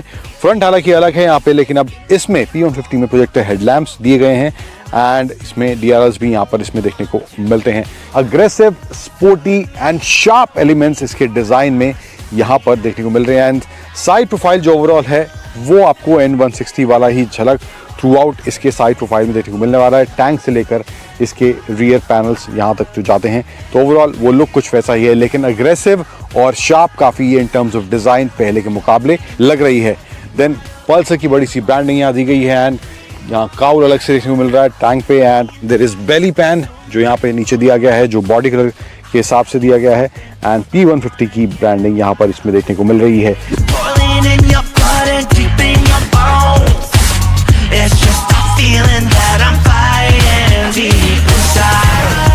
सीट जो है इसमें स्प्लिट सीट्स आती हैं, इसमें 2 वेरिएंट हैं SD और TD एंड जो इसका स्टार्टिंग वेरिएंट है SD उसमें सिंगल सीट है, इसमें जो है जो टॉप वेरिएंट है इसका उसमें TD सीट दी गई है। दोनों वेरिएंट में जो अंतर हैं कुछ मैं बताता हूँ आपको कौन कौन से हैं। एक तो सीट का हो गया, दूसरा ये जो वर्जन है इसमें क्लिप ऑन हैंडल बार्स आते हैं थोड़ा स्पोर्टी स्टांस के लिए, लेकिन जो SD वर्जन है उसमें जो है सिंगल फ्रेम दिया गया है हैंडल बार का तो वो थोड़ा अपराइट पोजिशनिंग के साथ उसका स्टांस रखा गया है। एंड उसके अलावा जो ब्रेक्स हैं डिस्क ब्रेक्स हैं इसमें जो है ड्यूअल डिस्क ब्रेक मिलती हैं एंड दूसरे वेरिएंट में सिंगल डिस्क ब्रेक दी गई है। सिंगल चैनल ABS दोनों ही वेरिएंट में मिलता है, उसमें कोई कटौती नहीं करी गई है एंड ये कुछ चेंजेस यहाँ पर in terms of both variants इन दोनों बाइक P150 के दोनों वर्जन्स में देखने को मिलते हैं। इसके अलावा रियर में भी टेल लाइट जो है LED इस्तेमाल करी गई है, हालांकि इंडिकेटर्स आगे पीछे हेलोजन बल्ब का इस्तेमाल यहाँ पर देखने को मिल रहा है। सो स्टांस स्पोर्टी अग्रेसिव पहले के मुकाबले पल्सर 150 के मुकाबले यहाँ पर देखने में ज़रूर लग रहा है एंड येस ओवरऑल डिज़ाइन भी पहले से बेहतर ज़रूर इसका देखने में लग रहा है। इसके अलावा यहाँ पर एक USB चार्जिंग पॉइंट इसमें दिया गया है। हैंडल बार में लेफ्ट साइड में यहाँ पे high beam low beam pass switch indicator and horn switch and right side में engine kill switch ignition switch यहाँ पर देखने को मिल रहा है। एंड इस P150 में जो एग्जॉस्ट टेल है वो अंडर बेली दिया गया है, बजाय एक्सपोज एग्जॉस्ट टेल जो होता है उसके बजाय यहाँ पर इसकी अंडर बेली में ये एग्जॉस्ट टेल देखने को मिलता है इस P150 में।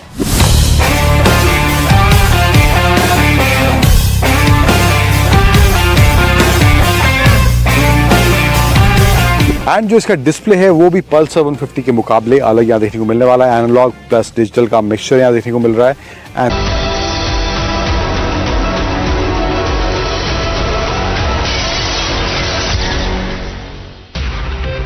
Good evening and welcome to Breaking Ground. Here are the top 50 headlines at the top of this hour at 5 o'clock. Prime Minister meets the first batch of Agniveers, links move to modernization, says that Agniveers will make forces youthful and tech-savvy. Ahead of the BJP's National Executive meeting to finalize its plans for 2024, Prime Minister Modi joined the BJP's mega roadshow in the national capital. The Congress calls it a result of Bharat Jodo. The BJP and the AAP play protest versus protest. BJP leads a dharna in the assembly. Chief Minister Arvind Kejriwal leads a march on the streets against the Delhi Lieutenant Governor over the teacher training policy. Massive transparency push. Law Minister writes to the Chief Justice of India over the appointment of judges, seeks representation in collegium. Aam Aadmi Party Chief Mr. Kejriwal wades into the collegium clash, slams interference by the centre. Arrested terror suspects with alleged Pakistan links were given a hit. List of Hindu leaders. Disclosure triggers an alarm. Will Hindu-phobia denial end? Another round of Gehlot versus Sachin Pilot in Rajasthan. MLAs belonging to the pilot camp skip a meeting called by the Chief Minister. Constant insult of Hindu Astha, but Nitish and Tejaswi Yadav won't condemn their netas. BJP calls out appeasement in Bihar. Farooq Abdullah had joined Rahul Gandhi's Bharat Jodo Yatra, but his neta now mocks the armed forces, gives Pakistan a clean sheet for what happened in Pulwama in 2019. The BJP dares the Congress to take a stand. Election Commission gives a demonstration of the remote EVM prototype to all parties. Congress opposes the idea, calls it sketchy. As the Delhi Dangal continues, BJP MLAs stage protests against Delhi pollution. They attended the session wearing oxygen masks. After protest, the Lieutenant Governor agrees to meet the Delhi Chief Minister, the Deputy Chief Minister as well. But Mr. Kejriwal digs his heels, refuses to hold the meeting with the Lieutenant Governor alone, says that the LG has to meet all the Aam Aadmi Party netas. The Supreme Court declines to hear the plea on the Joshimath crisis, says the High Court should handle it as a matter of principle. First visuals of the Rajouri killers surface. The killers still run free after murdering 5 in the attacks in Jammu hunt for the guilty still on. Shocking hit and run in Chandigarh caught on camera. A Thar mows down 16-year-old who was feeding stray dogs. Mamata Banerjee defends tainted MLA Zakir Hussain after he was raided by the Income Tax Department. Says that he was helping the poor. Alleges that the BJP has been misusing agencies. Belagavi Municipal Corporation seals the building that was converted to a mosque 5 days after the Sri Ram Sene raised objections over the construction of a mosque in a residential property. As India looks forward to the opening of the Bhavya Ram Mandir in 2024, Pakistan-based terror outfits, the LET and the JEM, plan to attack the temple in a bid to foment communal trouble as per intelligence agencies. The administration in Anantnag conducts anti-encroachment drives in Kokarnag, assuring that the land will be used for development of a playfield, drive likely to continue until the 31st of January. 16 fishermen on 2 trawlers went missing in the sea of the Paradeep coast in Odisha. The Fisheries Department has penned a letter to the Coast Guard and the Marine Police to aid the search and rescue operations. Bull tamer Arvind Raj, who was critically injured while participating in the Jallikattu in Palamedu in Madurai, died after being admitted to Madurai's Rajaji Government Hospital. Finance Minister Nirmala Sitharaman said that the central government will continue to work for the middle class as she gears to announce the Union Budget 2023 on the 1st of February.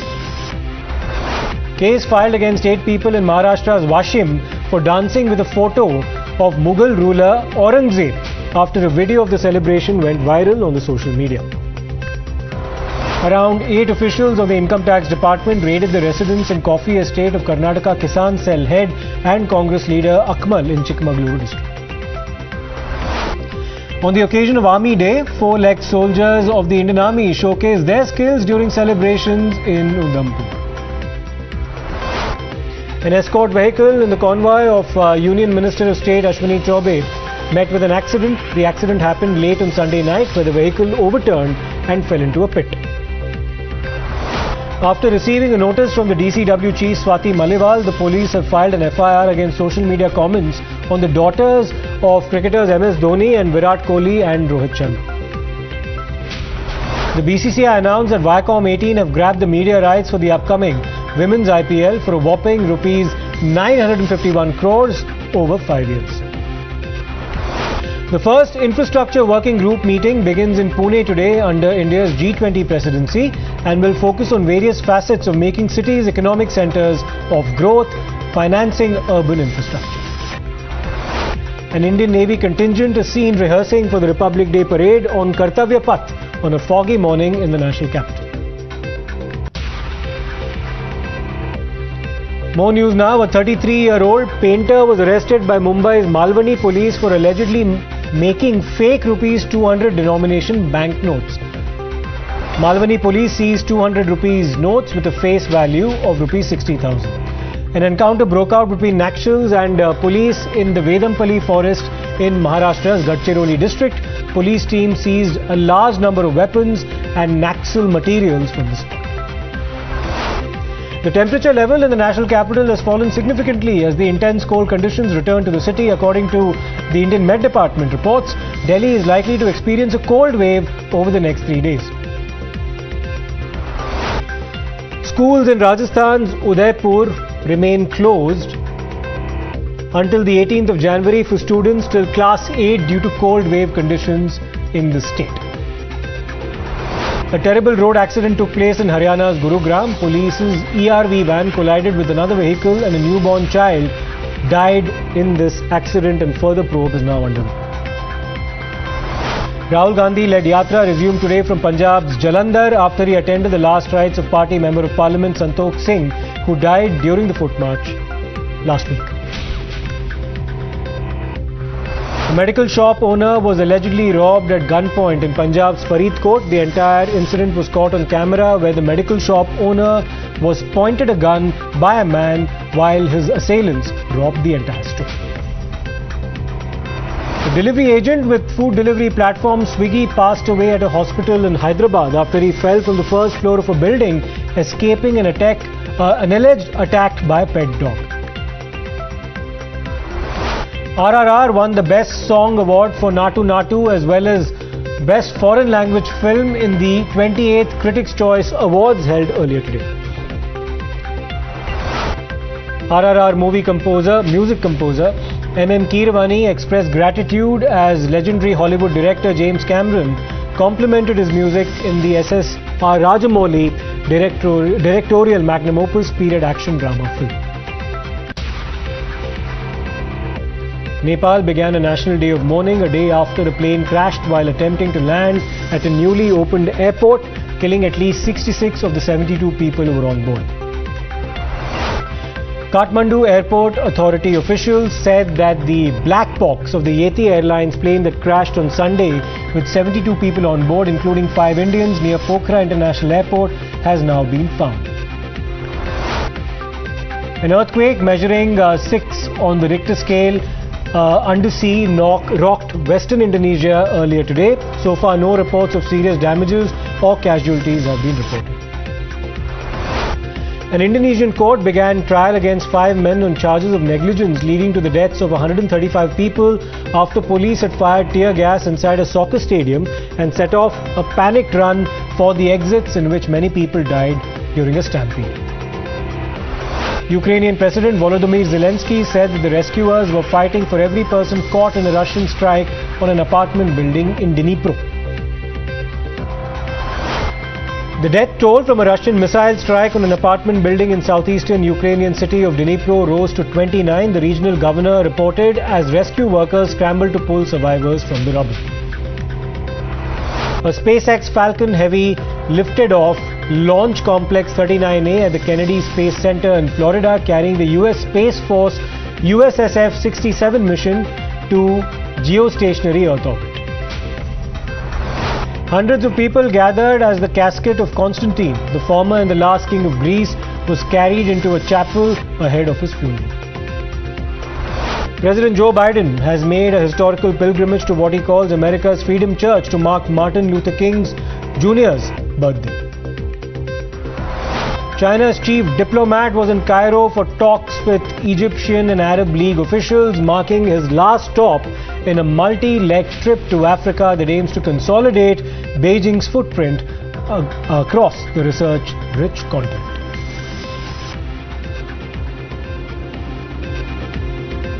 Good evening, and the story that we are focusing on at this hour is that the Delhi police has arrested 2 terror suspects from Jahangirpuri. Now, these terror suspects had been tasked with killing Hindu leaders, is what the police is telling us. They also have found out that these individuals slit a man's throat and then sent a video to the handlers in Pakistan to show that they can carry out anti-India activities. What is also very significant from the point of view of the investigation is that they identified this man with a trident tattoo on his arm.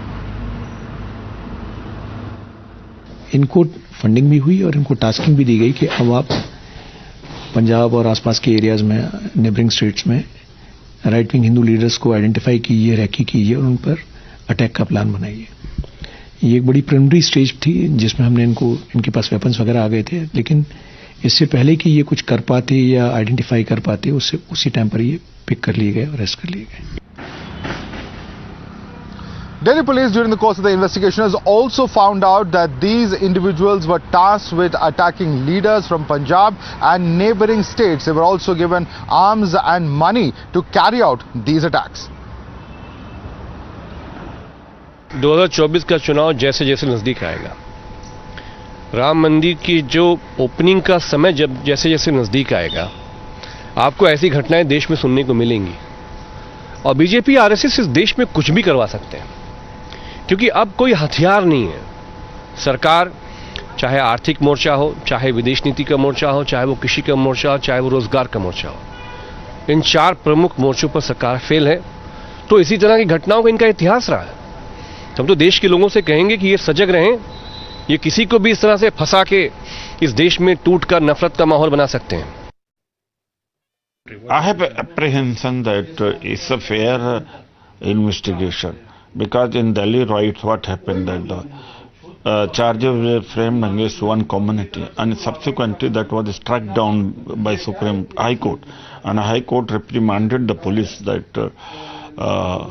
innocent people were implicated. So such things should not happen. If it is true, then they must be brought to the book. Let's take this across to our guest. Joining us with us is Vinod Bansal of the VHP. We also have with us Tausifur Rahman, who's a political analyst. Tausifur Rahman, do you agree with the statement of individuals such as Amit Jamai of the Samajwadi Party and other leaders who are raising questions about this entire investigation because they're linking it to polls? The larger question is that a person has died, and if the police through the course of the investigation says that there is a foreign hand, should that just be dismissed outright? Tausifur Rahman. Sir, see, this is a very simple thing.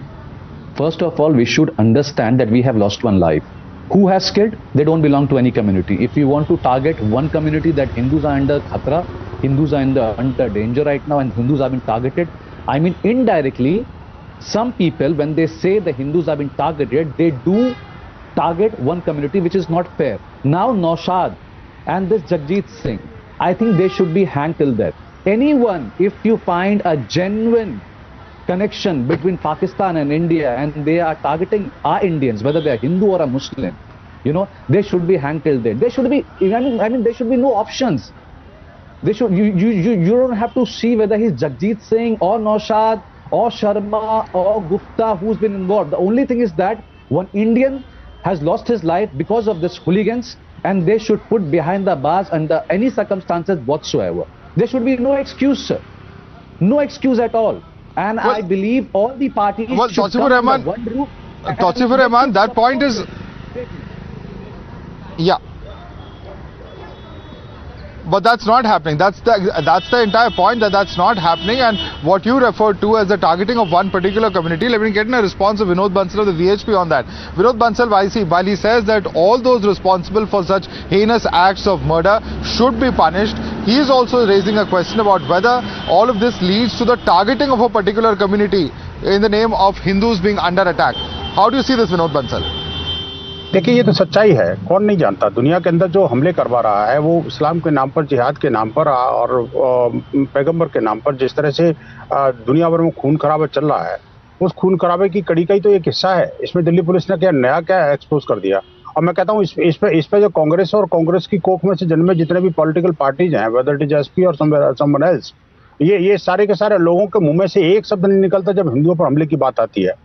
अगर इसमें से अगर कोई attack किसी मुसलमान के against में होता, यही एक्सपो अगर किसी मुसलमान के अगेंस्ट में होता, तो आप देखिए कि सारे के सारे यूनाइट होकर के, और अभी तक मोमबत्ती गैंग बाहर निकल आती, टुकड़े टुकड़े गैंग सारे अभी लाल बत्ती पे होते। आप देखिए कि ये जो चाल चरित्र चेहरा है कांग्रेस का है, कांग्रेस की ये अलाइन जो पार्टियां हैं, उन सारी पार्टियों का एक्सपोज हो गया है। आप देखिए हिंदुओं को टारगेट क्यों किया जा रहा है? आखिरकार इस्लामिक जिहादी हिंदुओं को टारगेट करते हैं, कोई ना कोई तो कारण है ना। आप देखिए कि ये जो कह रहे हैं कि they should be booked, but नहीं तो ये तो क्लियर है ना जी। मारा जाता है सर, तो अब नहीं, आप ऐसे नहीं बोल सकते ना। मैं आपको एक न्यूट्रल बात बता रहा हूँ कि एक हिंदुस्तानी की जान चली गई है, उसके लिए कड़ी सजा भी नहीं, रास्तों में नंगे करके उस इंसान को मारना चाहिए, चाहे वो कोई भी हो। यहाँ पर पैगंबर का नाम मत लीजिए, यहाँ पर सहयोगी लोग, Tausifur Rahman, समाजवादी पार्टी है, Tausifur Rahman, he is saying there are double standards. He is saying there are double standards. I'm talking about the double standard being adopted by the Indian politicians. That is very unfortunate. Whatever you are saying is not being said by everybody. Why it is not so? ये political लड़ाई नहीं है, ये बदतमीजी है। ये पाकिस्तान, वही तो मैं कह रहा हूँ, ये बदतमीजों को तमीज सिखाइए ना। इन सारे के सारे बदतमीजों को तमीज सिखाना पड़ेगा ना भाई साहब। यही तो कह रहा हूँ, सिर्फ हिंदुओं को टारगेट क्यों किया जा रहा है और इस्लामिक जिहादी टारगेट क्यों कर रहे हैं? आखिरकार हिंदुओं को इंस्टिगेट करने की कोशिश क्यों की जा रही है? हिंदू नेताओं को मारने की बात क्यों कर रहे हैं? ये वहां पर दो लोग हैं, आपने शुरू किया कि पैगंबर के नाम में मारा जा रहा है, क्यों भाई? Let me come in here. Tausifur Rahman, one second. Let me just come in here. Mr. Vinod Bansal, just a minute. I don't want this to get out of hand. I want to come in. I'm going to address the points that you made, Mr. Bansal, and Tausifur Rahman, I'm going to come to you as well. Tausifur Rahman, the problem here is this. The problem is that it is not about targeting any one particular community, but there is an attempt at targeting people of one particular community. Now, if that has to be, at the end of the day stopped, and despite the number of unfortunate incidents and shocking incidents of beheadings that have taken place clearly somewhere or the other, this is a serious and a real issue of concern, sir. Because there are incidents that have taken place on ground. This is not the only incident that has happened. सरतन से जुदा हिंदुओं का ही हो रहा है भैया, मुसलमानों को नहीं हो रहा। बात को मत नहीं, I totally agree with you, Madhavan. Since 2014, जी एक एक करके विनोद जी ये सवाल मैं तौसीफुर रहमान से पूछ रहा हूँ, उनको जवाब दीजिए, आपके पास आऊंगा। या तौसीफुर Rahman. Since Madhavan, I totally agree with you, Madhavan. You're standing in Delhi and you are facing this whole thing because you are seeing from your two eyes. Now the thing is that since 2014, you tell me how many Muslims have died, how many Hindus have died. The problem is that why are we just talking about how many Muslims and Hindus? Why aren't we not speaking about how many Indians are dying in all this ruckus? In all this facade, in all this bizarre, how many Indians are dying? Certainly, sir, I'm not denying that. Every life is important. Every life is important. Tauseefur Rahman, but Tauseefur Rahman, if there is a concerted attempt from across the border, funds being sent in, we have seen what has happened in Rajasthan also, we have seen what is now happening in Delhi, at least as per the investigation, if the investigators are to be believed, then that does appear to be a foreign hand. पापों से कब तक don't think this is an issue of concern? इस्लाम के पाप हैं जो जिहाद के नाम पर हो रहे हैं, एक किताब के नाम पर हो रहा है, एक मदरसे से हो रहा है, एक मौलवी द्वारा प्रशिक्षित हो रहा है। I will Vinod Bansal ji, these are few individuals who may be misusing the name of a religion, but the point is there are extremists Tauseefur Rahman, and we have to identify and target those who in the name of religion are targeting innocent civilians. Totally. These scoundrels should be arrested. They should be pinned down. They should be gunned down. They should have a capital punishment, whether they have any names. Now, if any scapegoat is doing something out of it, they should be pinned down at that moment. उनको इतनी हवा देनी नहीं चाहिए कि ये लोग कौन, इनका नाम क्या है, कहां से आते हैं, मदरसा के नाम में कर रहे हैं, मंदिर के नाम में कर रहे हैं, आश्रम के नाम में कर रहे हैं। बताना तो पड़ेगा भैया, प्रॉब्लम है करी जिहाद के नाम पर कर रहे हैं, इस्लाम के नाम पर कर रहे हैं, पैगंबर के नाम पर कर रहे हैं, धर्म के नाम पर कर रहे हैं, हिंदुओं this problem Tauseefur Rahman is that is not happening on ground, sir. As much as and as passionately as you are speaking today, we just heard reactions of political parties. They are trying to link it to polls. They are insisting or hinting that something is not right in this entire matter. Will we not trust our police and our justice delivery system now? Are we going to question each and every murder in this manner and link it to politics or polls? I'm not going to ask any intelligence department. I'm not going to ask the authorities. I'm not going to ask the police. But the thing is that the system has to get involved in this. The system have to question why this is happening. Why a Muslim guy is getting murdered out of Jai Shri Ram because वो नहीं बोलता है. Why a Hindu guy is getting murdered that someone has to impress someone in Pakistan? किसी ने नहीं मारा, झूठ मत बोलिए. Sir, क्या आप झूठ मत बोलिए. जय Shri Ram. Where is this incident taking place, sir? Please tell us where this. Okay, Tauseefur Rahman. Now, please let's stick to facts. Where has this happened? Tauseefur Rahman, please specify the date, the place and the location where such an incident has taken place. 2018, Muslims have been killed in the name of Jai Shri Ram. Tell us about the current Jai Shri Ram नहीं बोला. ये तो उन्होंने 3 दिन पहले मार दिया, काटे. Where, sir? Please give us the location. Sir, but this is not important. What important where has this happened? As you said, Madhavan, as you said, we have to. No, of course it is. You must justify. Sir, you must justify. No, I'm telling you, I'm justifying. Anyone in principle, Tauseefur Rahman, please let's be specific over here. If there are incidents where people have been targeted, certainly those individuals need to be punished. If in the name of religion, it doesn't matter which religion the perpetrator and the victim have. But the point is, over here, there is a clear case of a pattern of where there are elements from across the nation, from across the border, who are in fact using these situations or using individuals to target people of a particular community, and that is certainly an issue of concern. The fact is that terror is something that we have to unitedly deal with as a nation, but this kind of equivalences that are being drawn over here. Let me get in Vinod Bansal. You made a point now. Vinod Bansal, इनका कहना है कि it is not only one-sided, there are incidents of violence in which Muslims have also been targeted. That is the allegation coming in from Tauseefur Rahman. Please respond to his charge. देखिए, मुसलमानों को इसलिए target नहीं किया गया कि कोई मुसलमान है इसलिए टारगेट किया जा रहा है या वो हिंदू टारगेट कर रहा है. यहाँ पर हिंदुओं को टारगेट इसलिए किया जा रहा है कि वो इस्लाम को मानने वाले हैं और वो ये जो है ना जिहाद के नाम पर कर रहे हैं और एक फॉरेन एजेंसीज को जो बाकायदा सपोर्ट कर रहे हैं वो लोग. आप देखिए कि जिस तरह से जिहाद के नाम पर हिंदुओं को कत्लेआम किया जा रहा है. सरतन से जुदा गैंग किसके लिए आगे आई थी बताओ जरा. पैगंबर के नाम पर आई थी ना, उस समय इनका मुंह कैसे गया था. आखिरकार क्यों नहीं बोले ये. और वो पॉलिटिकल पार्टियां किस बिल में घुस गई थी जब सरतन से जुदा के गैंग के नारे लग रहे थे और बाकायदा उनके सरतन से जुदा हो भी रहे थे। और अभी भी आप देखिए जिसने राजकुमार को मारा है, राजकुमार को जो मारा है वो सिर्फ इसलिए तो मारा है तो हिंदू मारा है और वो मुसलमानों को खुश करने के लिए किया गया था। मुसलमानों को खुश करने के लिए, अपने पाकिस्तानी आकाओं को खुश करने के लिए तो भेजा था उसने वीडियो किसका भेजा था? मैं तो आपसे अग्री कर रहा हूँ। नहीं, let's not, no, Vinod Bansal ji, one at a time. It's a very sensitive issue. It's a very sensitive issue. One second, Vinod Bansal ji, let's not get into blaming entire communities. Let's not get into blaming entire communities. Please, Mr. Bansal, let's not get into blaming entire communities. But the point that he is making over here, Tausifur Rahman, is that people are not being targeted because of their religion. One second. Yeah, that is very important. That is very important that we do not make blanket statements. There may be, elements within each religion who may resort to law, to violating the law and order provisions, may resort to violent means. But that does not mean that in any which way we can defame any particular community. But I want to go across to Tausifur Rahman on this very point. Tausifur Rahman, Vinod Bansal once again coming out to say that this comparison that you are drawing is a false equivalence, because here is a situation where there is actually a national security issue at hand. Vinod भाई, मैं आपसे निवेदन करके हाथ जोड़कर मैं आपसे एक चीज पूछना चाहता हूं। आज मुझे आप ये बता दीजिए, ये जो नफरत की आग जो ये 2014 से चलते हुए आई है, आप मुझे ये बताइए कि हिंदुस्तान में, अभी हिंदुस्तान में, सर बात सुनिए सर, हिंदुस्तान में क्या सिर्फ अभी हिंदू की मृत्यु हुई है? क्या अभी सिर्फ हिंदू भाइयों की हत्या हुई है? क्या मुसलमानों की हत्या नहीं हुई है सर? किसने की थी? इस्लाम के नाम पर कोई चीज नहीं हुई थी। अरे मैं आपसे सबसे लेकर हाथ जोड़ने से कुछ नहीं होने वाला। अरे हाथ जोड़िए उनको, काट कर टुकड़े करके पाकिस्तान भेज रहे हैं उनके वीडियो को। हाथ जोड़िए उनके सामने। सालों में जिसने All right, we'll have to leave it there, gentlemen. We'll have to leave it there for the moment. Vinod Bansal and Tausifur Rahman.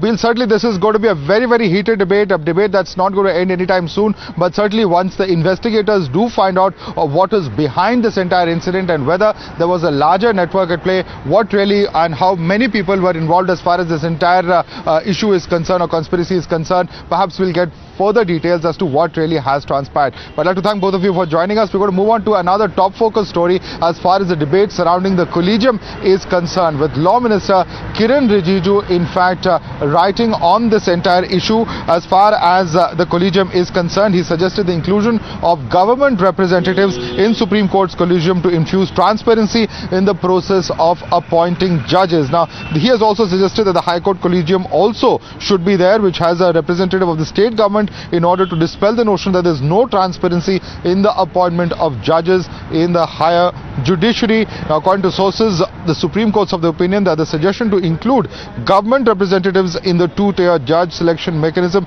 is a fresh attempt to bring through backdoor shades of the NJAC, which was passed by Parliament but quashed by the Supreme Court in October 2015. Let's go across to Harish for this. Harish, a fresh face-off taking place, political war of words as well. But the larger question is, what will the Supreme Court be doing from here on with the government having written to the Chief Justice?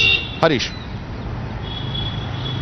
Yes, Madhav. In fact, the sources in the Supreme Court Collegium has very clearly said that it will be very difficult, and almost it has rejected the government's proposal to request to accommodate 2 government representatives in the Collegium, and in fact, they say that this is nothing but an attempt to bring back the National Judicial Appointments Commission through the back door. Remember, the Supreme Court had struck down the NJAC in 2015, calling it unconstitutional. And remember, what did the NJAC envisage? NJAC envisaged a collegium system where the Chief Justice is the head. There will be 2 senior-most Supreme Court persons who are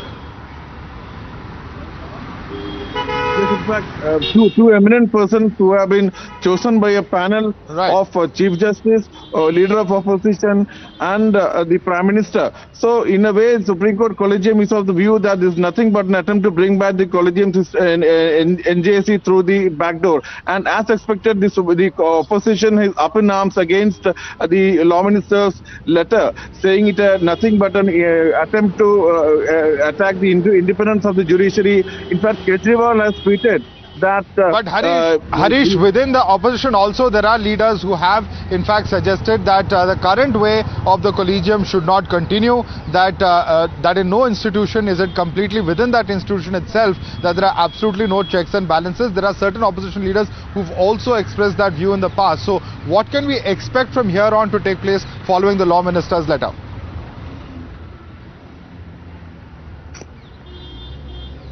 Yes, in fact, this is exactly what Vice President Jagdeep Dhankar had recently stated, saying that he was surprised that the Parliament had not raised its protest after the Supreme Court had quashed the NJAC, because it represented the will of the people, and Supreme Court quashing the NJAC was an affront on the Parliament's sovereignty, because both houses of the Parliament had in fact passed the NJAC, and after the NJAC was quashed, there was not a whisper of protest in the Parliament. This is what the Vice President had said, and as you rightly stated, all the parties, even those in the opposition had supported the NJAC, saying that the collegium system had to be replaced, but that has not happened. But now several opposition parties are saying that what has been struck down, the Parliament amendment which has been struck down by the Supreme Court, cannot be brought back through an executive action. If the government had to bring once it can bring a new law. Harish, I'd like to thank you for joining us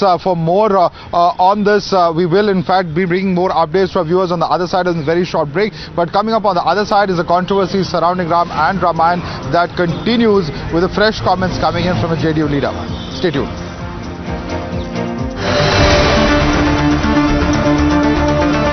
For the upcoming union budget, we are expecting for a budget or some points on pollution as well as the environment. I am expecting from the export policy and import policy. And another thing, they should manufacturing the technological aspects, and manufacturing should be strong in India. तेल का दाम कम हो जाए तो बहुत अच्छा होगा.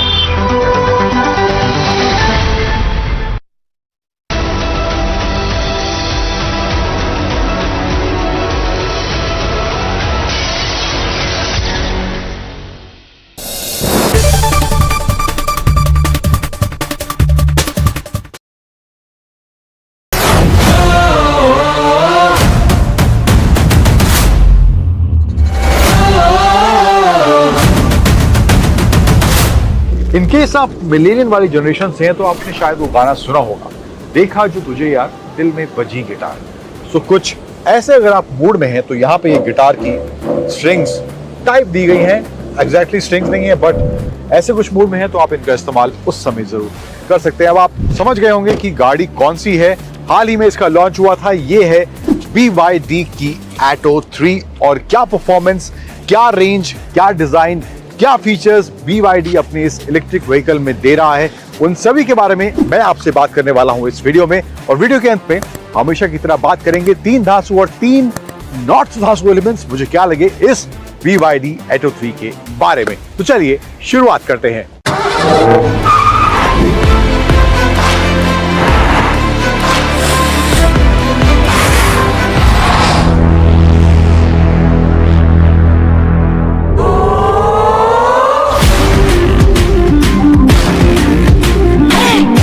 तो शुरुआत कर लेते हैं इस Atto 3 के डिजाइन वाले एस्पेक्ट से. तो फ्रंट में BYD ये कहना है ये गाड़ी का डिजाइन जो है ओवरऑल ड्रैगन इंस्पायर्ड है, चाइनीज ब्रांड है.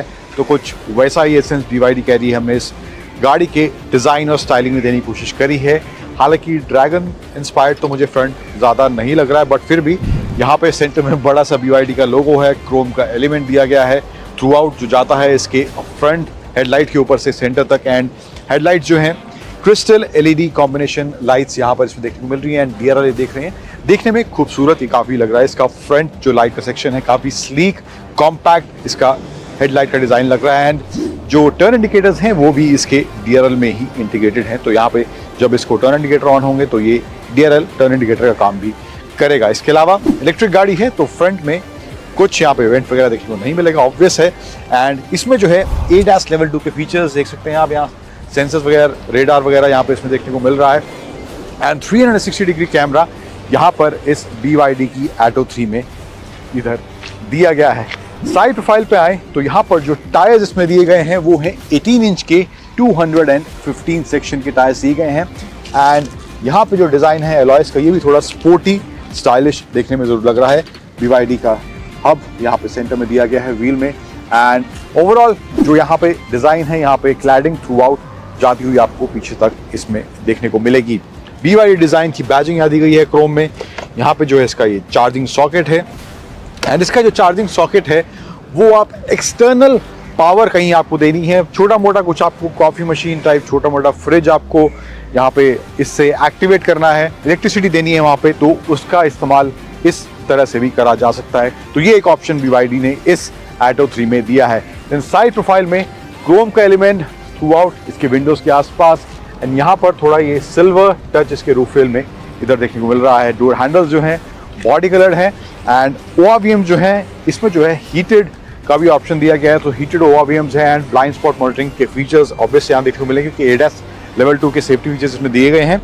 एंड नीचे डोर्स में भी थोड़ा ब्लैक और ये बॉडी कलर कॉम्बिनेशन इसके डोर्स में नीचे देखने को मिल रहा है। साइड से डिजाइन में कहूँ बहुत ज्यादा फ्यूचरिस्टिक नहीं लग रहा, बट ओवरऑल देखने में अच्छा जरूर लग रहा है।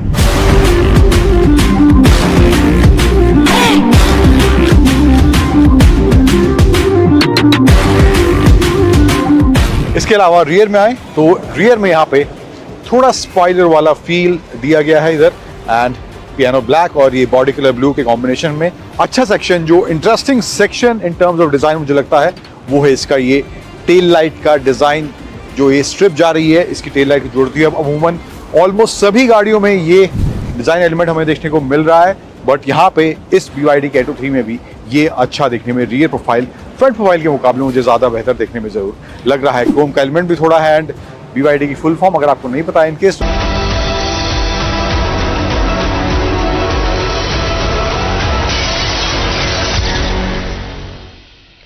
Welcome back to Breaking Ground and very good evening. I'm Siddharth Talia. Now, security has been beefed up in the holy town of Ayodhya in Uttar Pradesh following the arrest of 2 terrorists in Delhi and the inputs that have been received by the intelligence department from them.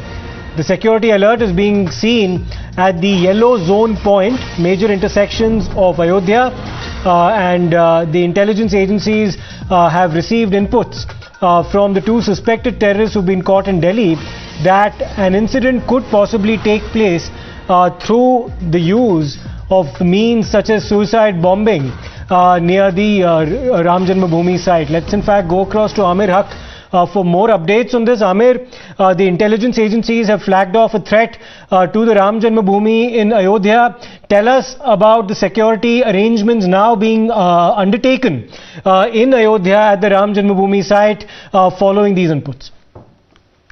Well, Siddharth, it was quite incumbent that after these 2 terrorists were nabbed by the Delhi police in the kind of details that have emerged after their questioning, it was apparent that since the threat loomed large on all such right-wing leaders in the neighboring states, UP was definitely the foremost which was on the minds of intelligence agencies, and therefore a red alert was sounded across the state of Uttar Pradesh, and especially Ayodhya district, definitely because of the ongoing construction of Ram Temple over there, and therefore all major roundabouts in the Ayodhya city have been turned into yellow zone. Police has definitely beefed up security all across the Ayodhya city, especially the old city area and the area where the Ram Temple construction is on. Also, intelligence agencies have been briefed about the kind of details that have emerged after the questioning of these 2 terrorists, and therefore the entire paraphernalia of the UP police and intelligence agencies has been sensitized. They are on alert. Also, the district administration, the government has provided more inputs to the agencies there as far as beefing up security is concerned. So definitely with this, with these details emerging out of Delhi and the kind of interrogation that has gone on, UP police definitely is leaving no stone unturned as far as ensuring security in Ayodhya as well as other cities of religious importance, whether it entails Varanasi, the Kashi Vishwanath temple complex, or Mathura, the Krishna Janmabhoomi area, all security at all such places has been... Right, Amir, I just need to interrupt you for a moment. We're getting a perspective now from the Vishwa Hindu Parishad's Mr. Vinod Bansal as well. Mr. Vinod Bansal, एक intelligence input आया है कि अयोध्या में जो राम जन्मभूमि है, that could also potentially be at the receiving end of a terror plot. तो वहाँ पे यूपी पुलिस जो है, it's taking all the possible precautions that can be taken to avert any terror attack. Definitely, our security agencies are competent enough to deal with the situation, and those who need to attack our religious places will definitely take back the consequences of the same. Past में भी हमने देखा है कि हम करने के थे, तो हमारी सिक्योरिटी फोर्सेस ने उसको तुरंत उसका जवाब देते हुए उनको नकार दिया था. अब किसी भी कीमत पर जो है ना उसको बर्दाश्त नहीं किया जाएगा. They should think over again before going into the vicinity of the Ram जन्मभूमि.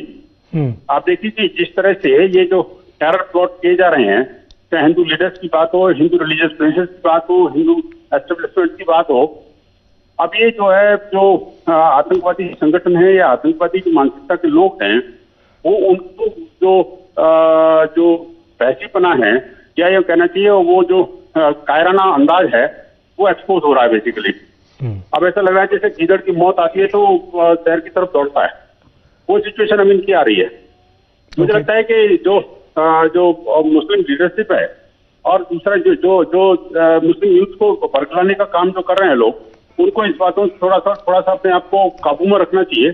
अन्यथा तो ये जो आतंकवादी... जी mister Bansal, thank you for your views. Swami Paramhans also joins us from Ayodhya. Paramhans ji, बहुत बहुत शुक्रिया हमसे बात करने के लिए. स्वामी जी, ये एक इंटेलिजेंस अलर्ट आया है और कि राम जन्मभूमि possibly could be at the receiving end एक टेरर प्लॉट का, और यूपी पुलिस वहां पर अभी अपने जो सिक्योरिटी अरेंजमेंट्स हैं उसे और स्टेप अप कर रही है. देखिए, क्योंकि भारत बहुत तेजी से आगे बढ़ रहा है, इसलिए चीन और पाकिस्तान बौखला गए हैं. एक तरफ पाकिस्तान में जहां जो है तो आटा और दाल के लिए भूखमरी पड़ी हुई है, वहीं जो है तो चीन भी घुटने टेक दिया है. तो ये लोग क्या है, षड्यंत्र के तहत आतंकवादियों का प्रयोग करके भारत में अस्थिरता पैदा करना चाह रहे हैं, और जिसको लेकर के जो है तो जो दिल्ली पुलिस ने उनको अरेस्ट किया है, तमाम जो खुलासे हो रहे हैं उनके जो है तो आतंकवादियों के जो मंसूबे थे कि हिंदूवादी नेताओं को टारगेट करना, उनके जो है हत्या करना. लेकिन हमारे यहाँ जो है जो सुरक्षा व्यवस्था है वो इतनी चुस्त और दुरुस्त है कि अब किसी भी जो है आतंकवादी की यहाँ दाल गलने वाली नहीं है, और आतंकवादियों की उल्टी गिनती शुरू हो गई है कि अब ये धीरे धीरे करके पूरी दुनिया में जितने टेररिस्ट हैं अब इनका खात्मा होने वाला है. और भारत में जो है इस तरह की जो है खुफिया एजेंसियां भी जो है बहुत अलर्ट हैं, और यहाँ अयोध्या में तो परिंदा जो है तो पग भी नहीं मार सकता है. यहाँ इस तरह की सारी व्यवस्थाएं हो गई हैं, जगह जगह कैमरे लग गए हैं, और सब लोग यहाँ जो है तो सक्षम हैं और सब लोग जो है सावधान भी हैं. हाँ, ये जरूर है कि इस पर सबको जो है तो सावधानी बरतने की जरूरत है कि इस समय जो है आतंकवादी देख रहे हैं कि भारत इतनी तेजी से आगे कैसे बढ़ रहा है, तो इस समय ये अस्थिरता पैदा करने के लिए हर संभव प्रयास कर रहे हैं. बहुत बहुत शुक्रिया स्वामी परमाहंस जी हमसे बात करने के लिए. Aamir, it was very interesting that you also mentioned that other religious sites around the state of Uttar Pradesh, those have also been under the radar in the past and therefore security arrangements will be stepped up there as well. We can of course remember We'll come back to Amir Haq for more details on these intelligence inputs in just a short while, but Swami Chakrapani also joins us of the Hindu Mahasabha. Swami Chakrapani ji, एक intelligence alert आया है कि अयोध्या में जो राम जन्मभूमि है उसके खिलाफ भी एक टेरर प्लॉट हो सकती है, इसीलिए वहां की जो पुलिस है वो सारे अरेंजमेंट्स अभी कर रही है इस तरह के प्लॉट को अवॉइड करने के लिए. देखिए, जो इस्लामिक जिहादी है वो शुरू से उनके पेट में दर्द हो रहा है कि कैसे हिंदुओं ने न्याय के साथ जो है सर्वोच्च न्यायालय से उनके पक्ष में निर्णय, जबकि आप देखिए कि मुस्लिम पक्षकारों को भी 5 एकड़ जमीन मिला, लेकिन देश विरोधी ताकतें जो है वो बार बार इस ताक पे बैठी हुई है कि कैसे जो है देश की एकता अखंडता को प्रभावित किया जाए, कैसे मंदिर को प्रभावित किया जाए. कितने तो इस्लामिक मौलानाओं ने तक कह दिया, मंदिर तोड़ने की बात किया है. तो कहीं ना कहीं इन सबका प्रभाव है. तो इसलिए देखिए जो समाज में उकसाने वाले मुल्ले मौलवी टाइप के लोग हैं, इन लोग समाज के लिए घातक हैं। हमें चाहिए कि जो इस्लामिक जो संस्थानें हैं, जो बड़ी बड़ी संस्थानें, उनको ये चाहिए कि न्याय की बातें जो सर्वोच्च न्यायालय या न्यायालय जो दे रहा है उसकी बातों को मानना चाहिए और देश में सद्भावना कायम। लेकिन हमारे देश में ही गद्दार हैं जो कहीं ना कहीं जो जिहादी मानसिकता के लोग हैं उनको प्रश्रय देने का काम कर रहे हैं और देश जो हमारे So the arrangements have been stepped up on the part of the UP administration. शुक्रिया हमसे बात करने के लिए चक्रपाणी जी. We'll now shift our attention to developments in the state of Bihar. Extremely controversial comments coming from one of the cabinet ministers there, which has been widely interpreted as an assault on Hindu Astha. The RJD netas in Bihar continue to insult Lord Ram, but the Chief Minister, Mr. Nitish Kumar, has been quite silent on it. Bihar Education Minister Chandrasekhar first insulted the very symbol of Hindu Dharma, saying that the Ramcharitra Manas spreads hatred in society with its casteist preachings, and then went on to say that Islam is the only religion that teaches love and peace. But neither the RJD nor its ally, the JDU, have categorically condemned what Mr. Chandrasekhar has said. Instead, the RJD has chosen to stand by him. Let's in fact first listen in to the set of comments that have come from Mr. Chandrasekhar that have attracted so much attention and controversy. Manusmriti को जलाने का क्यों काम किए? इसलिए कि मनुस्मृति में एक बड़े तबका के खिलाफ 85% लोगों के खिलाफ अनेकों गालियां दी गई। रामचरितमानस का क्यों प्रतिरोध हुआ? किस अंश का प्रतिरोध हुआ? नीच जाति के लोगों को शिक्षा ग्रहण करने का अधिकार नहीं था और उसमें कहा गया है कि नीच जाति के लोग शिक्षा ग्रहण करके जहरीला हो जाते हैं, जैसा कि सांप दूध पीने के बाद होता है। ये जो ग्रंथ हैं नफरत को बोने वाले, एक युग में मनुस्मृति, दूसरे युग में रामचरितमानस, ये दुनिया को हमारे देश को, समाज को नफरत में बांटती है। मोहब्बत और ईमान का पैगाम देने वाला अकेला इस्लाम है। मोहब्बत और ईमान का पैगाम देने वाला अकेला इस्लाम है। Now the Rashtriya Janata Dal finds absolutely nothing wrong with what Mr. Chandrasekhar has said and has instead blamed the BJP for allegedly politicizing the issue. The RJD has said that it stands with Mr. Chandrasekhar. भाई जब कोई ऐसी आपत्तिजनक बात ही नहीं की है हमारे माननीय शिक्षा मंत्री जी ने, उन्होंने रामचरितमानस पर सवाल ही नहीं खड़े किए हैं। भगवान रामचरितमानस को इसको लेकर राजनीति क्यों हो रही है? किसी का कॉपीराइट तो है नहीं। हम सभी धर्म ग्रंथों का, सभी धर्मों का सम्मान करते हैं। ये बात तो श्री तेजस्वी यादव जी ने कल कह दी है। इसके बाद कुछ बचा नहीं। इसके बाद भी कोई अगर इस मामले को तूल दे रहा है तो फिर वह किसके इशारे पर वो बयान दिया जा रहा है, ये भी सबको पता है। कार्रवाई तो करने का हम नहीं समझते हैं कोई मायने मतलब बनता है, बाकी पार्टी का नेतृत्व इस पर निर्णय लेगा। Now the Bharatiya Janata Party has slammed the Rashtriya Janata Dal over the remarks that have been made by its leaders and questioned as to why its principal ally, the JDU, and mainly the Chief Minister, Mr. Nitish Kumar, has been silent on this issue. मैं याद दिला रहा हूं भाइयों, उसी राजद के शासनकाल में, जंगल राज के शासनकाल में और आज फिर उसी शासनकाल में रामचरितमानस के बारे में वहां पर गुंडों ने ये साजिश रचा है। बिहार के अंदर मंत्री बोलता है रामचरितमानस के बारे में, भड़काता है लोगों को। Well, Mr. Ashok Sinha of the BJP joins us on the broadcast. Thank you for speaking to us, sir. Mr. Ashok Sinha, Mr. Chandrasekhar, the minister in the Nitish Kumar cabinet, also a member of the RJD, appears to have a problem with Manusmriti as well as Ramcharitra Manas, claiming that they promote a certain casteist mindset, but appears to have absolutely no issues with Islam. How do you see this distinction that he's drawing between the two faiths? First thing is that primarily it appeared that he has just spoken all these things out of ignorance, because he is one man who is known not to have graduated himself in education, or he has not been a sincere professor in the college, because all through he has been a Muslim. He has nothing to do with education. But when the second part of his speech comes out in the open, the story is open. It seems that RJD has instituted him to speak all these things, nasty things, for appeasement of Muslims. And when they found that BJP has apparently taken over the population, the taken over population, as seen by 2 by-election wins just recently, when all these 7 parties were fully molded.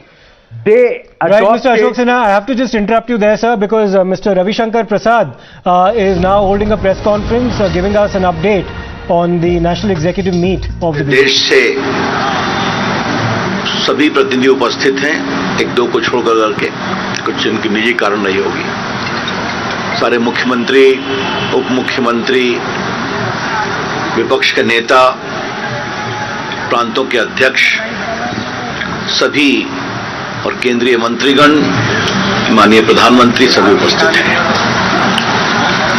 मैं आपके सामने, जैसा अनिल बलूनी जी ने बताया, माननीय राष्ट्रीय अध्यक्ष जगत प्रकाश नड्डा जी का जो उद्घाटन भाषण हुआ आज की कार्यकारिणी में, उसके मुख्य अंशों को आपके सामने प्रस्तुत कर रहा हूं। अध्यक्ष जी ने कार्यकारिणी समिति के सारे सदस्यों का आह्वान किया कि 2023 हमारे लिए बहुत जरूरी है। इस साल हमें 9 प्रदेशों में चुनाव को लड़ना है और अगले साल 24 में लोकसभा का चुनाव है। तो उन्होंने सारे राष्ट्रीय कार्यकारिणी के सदस्यों का आह्वान किया कि कमर कसकर लग जाएं, हमें एक भी चुनाव नहीं हारना है। जो 9 विधानसभा के चुनाव होने वाले हैं, उसमें एक में भी अपनी हार नहीं होनी चाहिए। इसलिए जहां हमारी सरकार है उसको मजबूत किया जाए और जहां हमारी सरकार नहीं है उसको और मजबूत किया जाए। Honorable the party president exhorted all the members of the national executive to be ready with full commitment to ensure that the BJP wins all the 9 assembly polls scheduled for 2023 as a prelude to 2024 Lok Sabha elections. We have not to lose any state. ये उन्होंने बहुत साफ साफ कहा और स्वाभाविक है, राष्ट्रीय कार्यकारिणी पार्लियामेंट्री बोर्ड के बाद सबसे बड़ी बॉडी है पार्टी, पूरे देश के प्रमुख नेता बैठते हैं, तो ये उनका स्पष्ट संदेश था।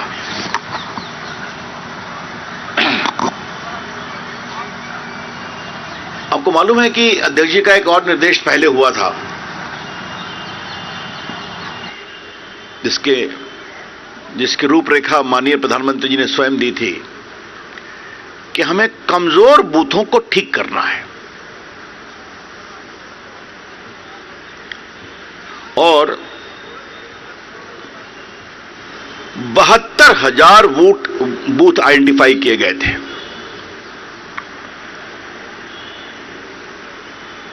लोकसभा में 100 बूथ देना था, विधानसभा में 25 बूथ देना था। जैसे मैं पटना साहब का एमपी हूं तो कहा कि आप कोऑर्डिनेट करके 100 बूथ देखिए कहां कमजोर है। तो ऐसे बूथ 72,000 बूथ चिन्हित किए गए, 72,000 बूथ। और अध्यक्ष जी ने बड़े सुकून से कहा कि 1,30,000 बूथ पर हम लोग पहुंचे, जिनको मजबूत करने का फैसला हुआ। BJP being a cadre-based party and also with extensive involvement of workers, the PM had given a mandate that we must identify weak booths, 100 in each Lok Sabha, and strengthen it by extraordinary outreach at the booth level. In all, 72,000 booths were identified, and today, Honorable President conveyed in the in his address that 1,30,000 booths were reached. तो ये दो महत्वपूर्ण बात थी, मुझे लगा कि मुझे आपको बताना चाहिए। अध्यक्ष जी ने कहा दयानंद सरस्वती के 200 वर्ष पूरे हो जा रहे हैं। 13 फरवरी को कार्यक्रम है, बड़ा कार्यक्रम, और ये कार्यक्रम बड़े स्तर पर बनाया जाएगा। सरकार का भी सहयोग रहेगा, प्रोत्साहन रहेगा, संभवतः प्रधानमंत्री भी जाएंगे इसमें। उन्होंने दयानंद सरस्वती के 2-3 उपदेशों को याद दिलाया, जिसका सबसे प्रमुख था अंतिम स्तर पर खड़े व्यक्ति की चिंता होनी चाहिए। The last mile marginalized man, individual must be addressed, his concerns must be addressed. और इसी क्रम में उन्होंने बताया कि किस तरह से प्रधानमंत्री नरेंद्र मोदी की अगुवाई में अंतिम पंक्ति में बैठे हुए व्यक्ति की बड़ी चिंता की गई है, चाहे वो गरीब कल्याण योजना हो, भोजन योजना हो, डीबीटी हो, अन्य सुरक्षा के हो, तो किस तरह से अंतिम छोर पर खड़ा हुआ व्यक्ति एम्पावर हुआ है, उन्होंने उसकी विस्तार से चर्चा की।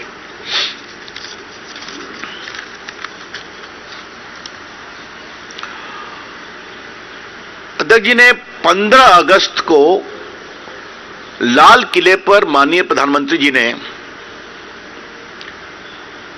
जो 5 लक्ष्य और 5 प्रण देश के सामने रखा था, आपको याद होगा, गुलामी के हर अंश से मुक्ति, freedom from every trace of our slavery, Bharat की विरासत पर गर्व, holding great pride on the extraordinary tradition of India heritage, तीसरा विकसित भारत का लक्ष्य, commitment to make India a truly developed country, एकता एवं एकजुटता, देश में यूनिटी हो, और लास्ट था नागरिकों में कर्तव्य की भावना भी आए। अध्यक्ष जी ने आज पार्टी की ओर से बहुत गर्व से कहा कि मोदी जी ने जिन 5 प्रणों की बात कही है, उसमें आज भारत की क्या स्थिति है। भारत के उपलब्धियों की चर्चा पूरी दुनिया करती है। आज अमेरिका के राष्ट्रपति बाइडेन ने भी जिस तरह से डेमोक्रेटिकली कोविड में मोदी जी की अगुवाई में मैनेजमेंट हुआ, इसकी उन्हें तारीफ की है। President Putin has publicly applauded the independent foreign policy of India. और यूक्रेन की लड़ाई में पीएम के आग्रह पर, मोदी जी के आग्रह पर, जो उन्होंने राष्ट्रपति पुतिन और जेलेंस्की से किया था, राष्ट्रपति जी से, तो एक दिन के लिए युद्ध को रोका गया, हाफ डे के लिए, ताकि 32,000 बच्चों को रेस्क्यू किया गया। अध्यक्ष जी ने एक बात और कही कि अगर भारत का अतीत देखें तो टेटनस का टीका हो, पोलियो का टीका हो, मीजल्स का टीका हो, उसको आने में कितने समय लगते थे। आज 9 महीने में 2 मेड इन इंडिया वैक्सीन तैयार हो गए और देश में 220 करोड़ डोजेज लगे, ऑल विदाउट कॉस्ट। ये एक बहुत बड़ी बात है। कुछ लोगों ने कहा कि हम देंगे तो अलग बात है। आज विकसित भारत और स्लेवरी के जो पूरे दुर्भाग्यपूर्ण अतीत को समाप्त कर रहा है, उसका सबसे बड़ा प्रतिमान है राजपथ की जगह कर्तव्य पथ। राजपथ 75 इयर्स चला, अब यह कर्तव्य पथ बना है। सुभाष चंद्र बोस की मूर्ति स्थापित की गई राजपथ पर ही, केवड़िया में सरदार पटेल की चर्चा तो हम लोग कर चुके हैं, लेकिन आज जिस तरीके से पूरा चला तो मुझे लगा कि अध्यक्ष जी ने कहा कि ये चर्चा जरूर हमें करनी चाहिए कि हम अपने गुलामी के अतीत से आगे बढ़ रहे हैं। इसी में अध्यक्ष जी ने भी कहा कि भारत अपनी परंपरा पर गर्व करे, अपनी विरासत पर गर्व करे। तो आपने देखा किस तरह से काशी का कॉरिडोर बना, विश्वनाथ जी का मंदिर, वहां पर सम्मान किया गया महारानी अहिल्याबाई होलकर को भी और महाराजा रंजीत सिंह को भी, जिनकी भूमिका थी। तो चाहे केदारनाथ हो तो बद्रीनाथ हो, तो अभी जिस तरह से वो गए और उज्जैन में महाकाल का कॉरिडोर की उद्घाटन किया और प्रभु राम का मंदिर बन रहा है। तो आज भारत के हेरिटेज को आगे बढ़ाने के लिए हर काम हो रहा है, जिस पर देश को गर्व हो। ये माननीय अध्यक्ष जी ने एक बहुत बड़ी बात कही। आगे उन्होंने बताया कि आज भारत का कंक्रीट अचीवमेंट्स क्या है। India has become the 5th biggest economy of the world, surpassing even England. Bharat mobile production की दुनिया में दुनिया का 2nd बिगेस्ट मोबाइल मैन्युफैक्चरर बन गया है। पहले जो एक्सपोर्ट होता था वो आप जानते हैं कि मोबाइल उत्पादन की क्या स्थिति होती थी। आज more than 95% mobile consumed in India is being made in India, और यहां से एक्सपोर्ट भी हो रहा है। एप्पल हो, सैमसंग हो, बाकी हो। तो बाहर जो पहले 14 में खाली इंपोर्ट होता था, आज भारत से एक्सपोर्ट हो रहा है। तीसरा उदाहरण है कार मैन्युफैक्चरिंग का। आज भारत जापान को छोड़कर दुनिया की तीसरी बड़ी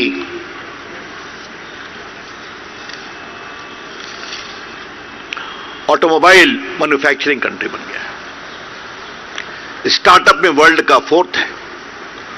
ये सब बातें वही कही जा रही हैं जो 14 में मोदी जी के आने के बाद हुआ कि भारत को विकसित बनाना है और भारत का सम्मान करना है।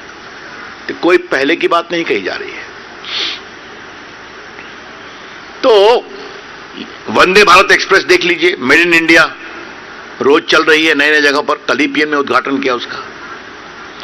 वंदे भारत कहां बनती है? जो चेन्नई में बनती है और कुछ राजस्थान में बनती है।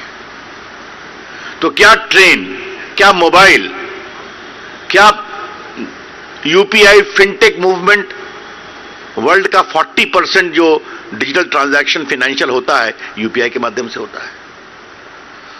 तो ये जो 4-5 चीजें अध्यक्ष जी ने हाईलाइट की, और मैं बहुत विनम्रता से अपने पत्रकार मित्रों को कहूंगा, it is a matter of great pride for us. Just to repeat, Bharat की अर्थव्यवस्था आज इंग्लैंड से आगे निकल गई, 5th बिगेस्ट इकोनॉमी। भारत का मोबाइल मैन्युफैक्चरिंग दुनिया का 2nd हो गया।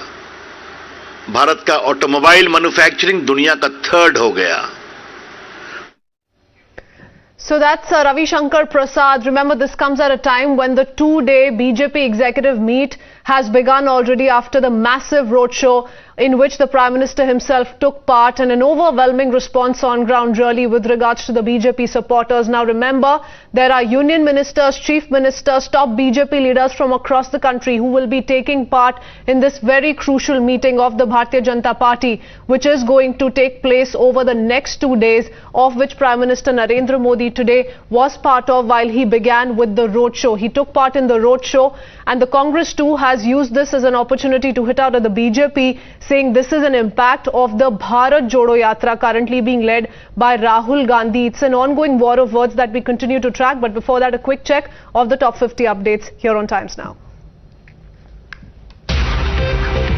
Prime Minister meets first batch of Agniveers, links move to modernization, says Agniveers will make forces youthful and tech savvy. Ahead of BJP's national executive meeting to finalize its 2024 poll mantra, Prime Minister joins BJP's mega roadshow.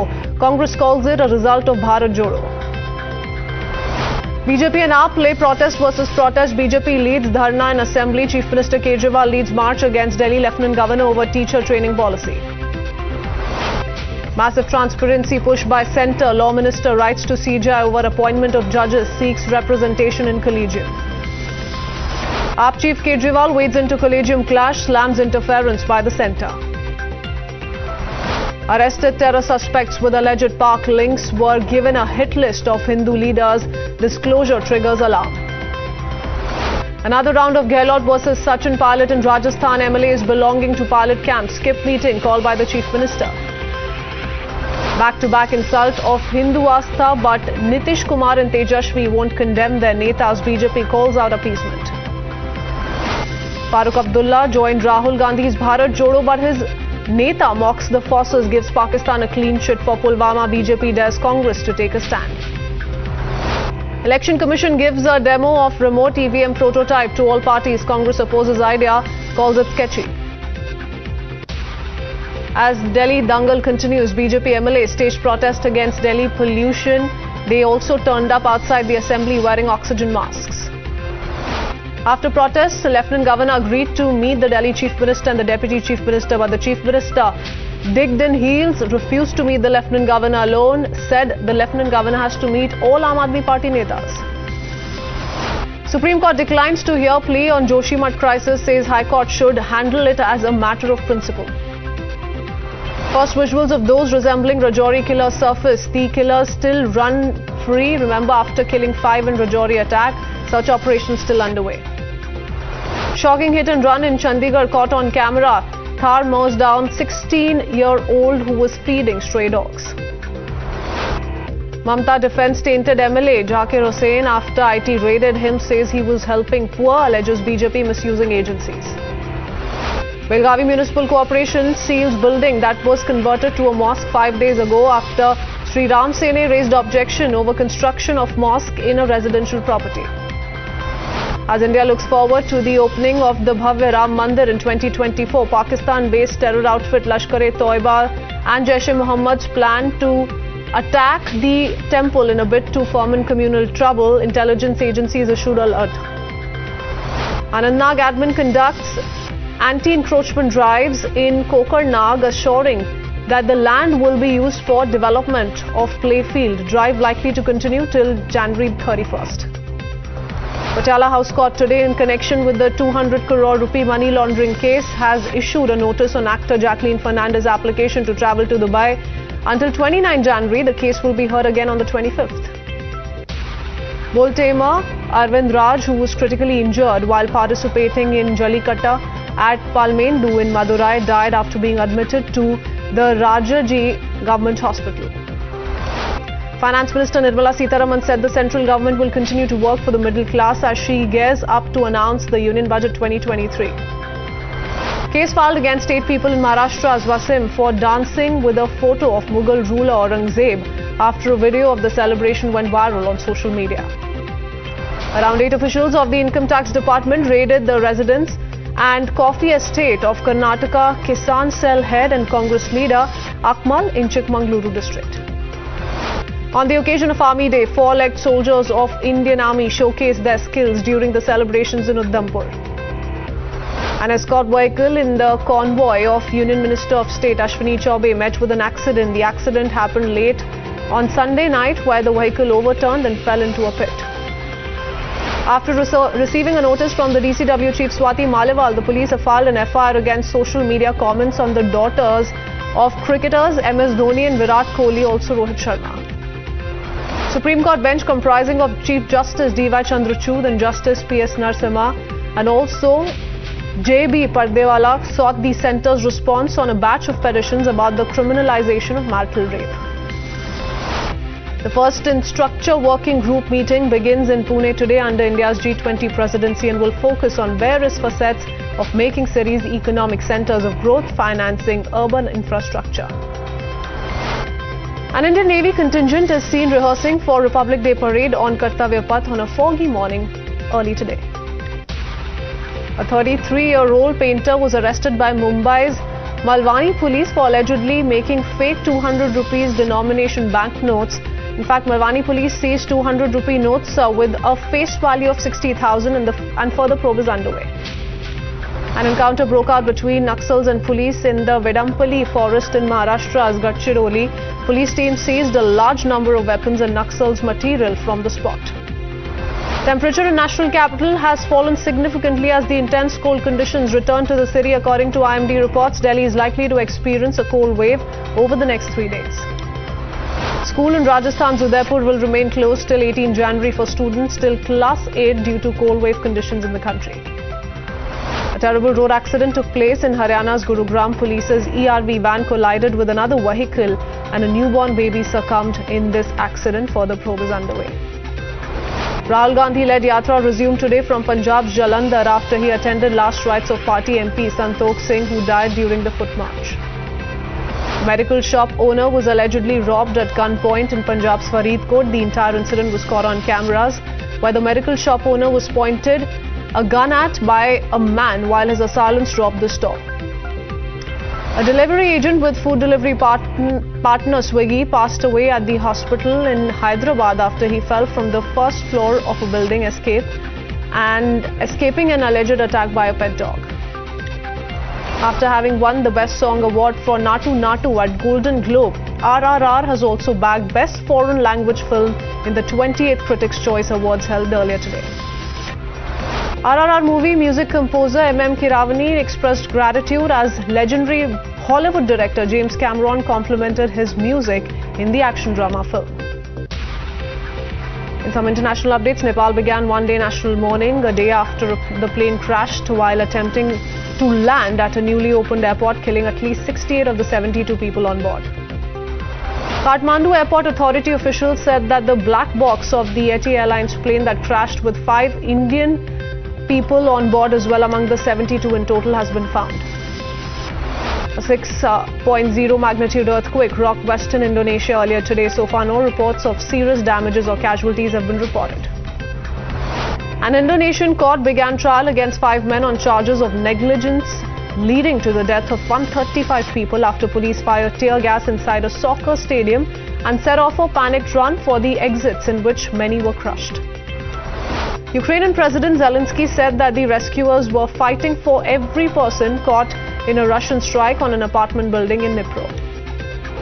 The death toll from a Russian missile strike on an apartment building in the southeastern Ukrainian city of Dnipro rose to 29 as rescue workers scrambled to pull survivors from the rubble.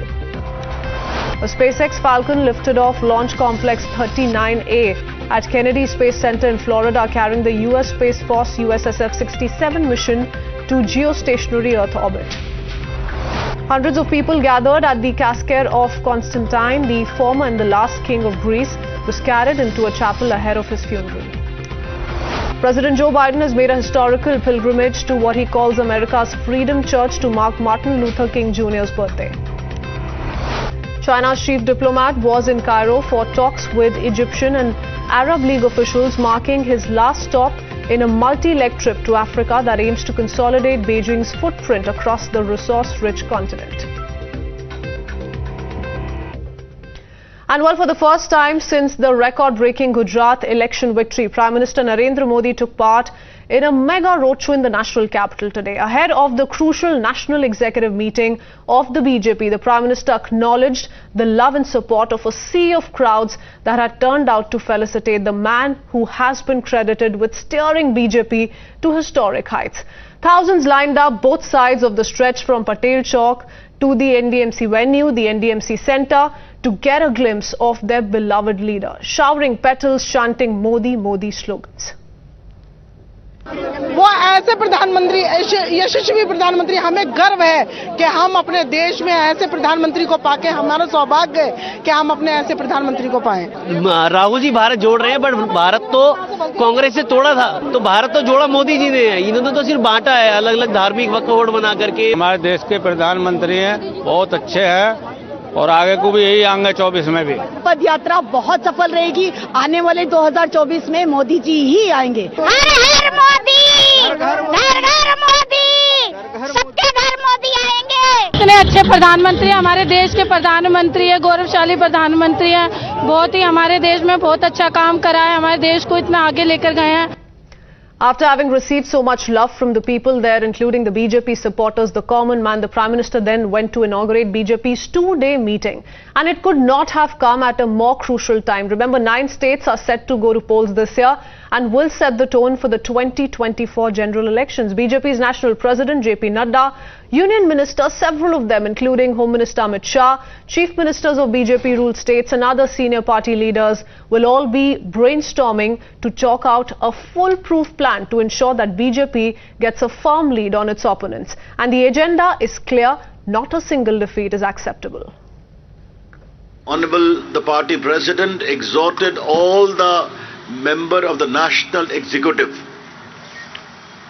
to be ready with full commitment to ensure that the BJP wins all the 9 assembly polls scheduled for 2023 as a prelude to 2024 Lok Sabha elections.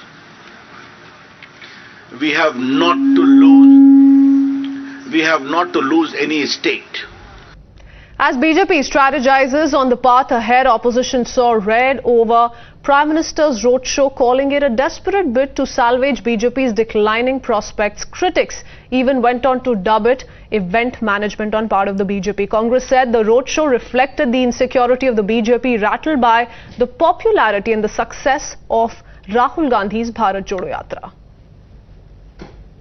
प्रधानमंत्री को अचानक शौक लग गई है कि मैं 2 घंटे के लिए पटेल की मूर्ति से संसद तक मुश्किल से क्या 3-4 किलोमीटर का रास्ता होगा, मैं रोड शो करूं। ये तो इवेंट है उनके लिए, इवेंट मैनेजमेंट है ये। पैदल चल रहे हैं, पैदल चल रहे हैं, रोड शो कर रहे हैं, रोड शो वो इनोवा पर भी हो सकता है रोड शो।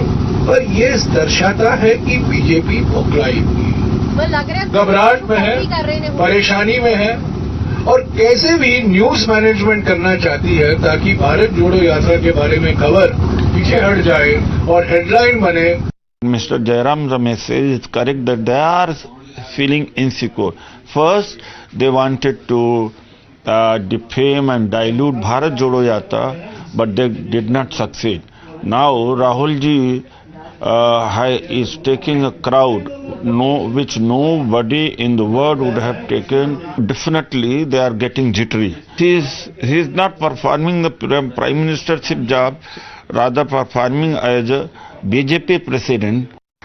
देखिए 2024 का चुनाव जैसे जैसे नज़दीक आएगा, राम मंदिर की जो ओपनिंग का समय जब जैसे जैसे नज़दीक आएगा, आपको ऐसी घटनाएं देश में सुनने को मिलेंगी। और बीजेपी आरएसएस इस देश में कुछ भी करवा सकते हैं, क्योंकि अब कोई हथियार नहीं है। सरकार चाहे आर्थिक मोर्चा हो, चाहे विदेश नीति का मोर्चा हो, चाहे वो कृषि का मोर्चा हो, चाहे वो रोजगार का मोर्चा हो, इन 4 प्रमुख मोर्चों पर सरकार फेल है। तो इसी तरह की घटनाओं का इनका इतिहास रहा है। हम तो देश के लोगों से कहेंगे कि ये सजग रहें, ये किसी को भी इस तरह से फंसा के इस देश में टूट कर नफरत का माहौल बना सकते हैं। Let's open this up. As far as BJP's plans are concerned over the next 2 days and Congress's reaction already coming in, we have Charu Pragya, BJP spokesperson, along with senior journalist Shekhar Iyer, Congress leader Subhransh Rai and RJD leader Syed Faisal Ali. My first question is to Mr. Rai. Mr. Rai, what is the problem in the Prime Minister today holding a roadshow? It's a 2-day key BJP meet, that's been kick-started. Ahead of it was this roadshow. The Congress is busy with its Bharat Jodo Yatra. On the sides, it's come out with this attack. It's come out to say that this is an event management of its kind. It's an impact of the Bharat Jodo Yatra. The BJP today is rattled. Is it the first time that the Prime Minister is holding such a roadshow, sir?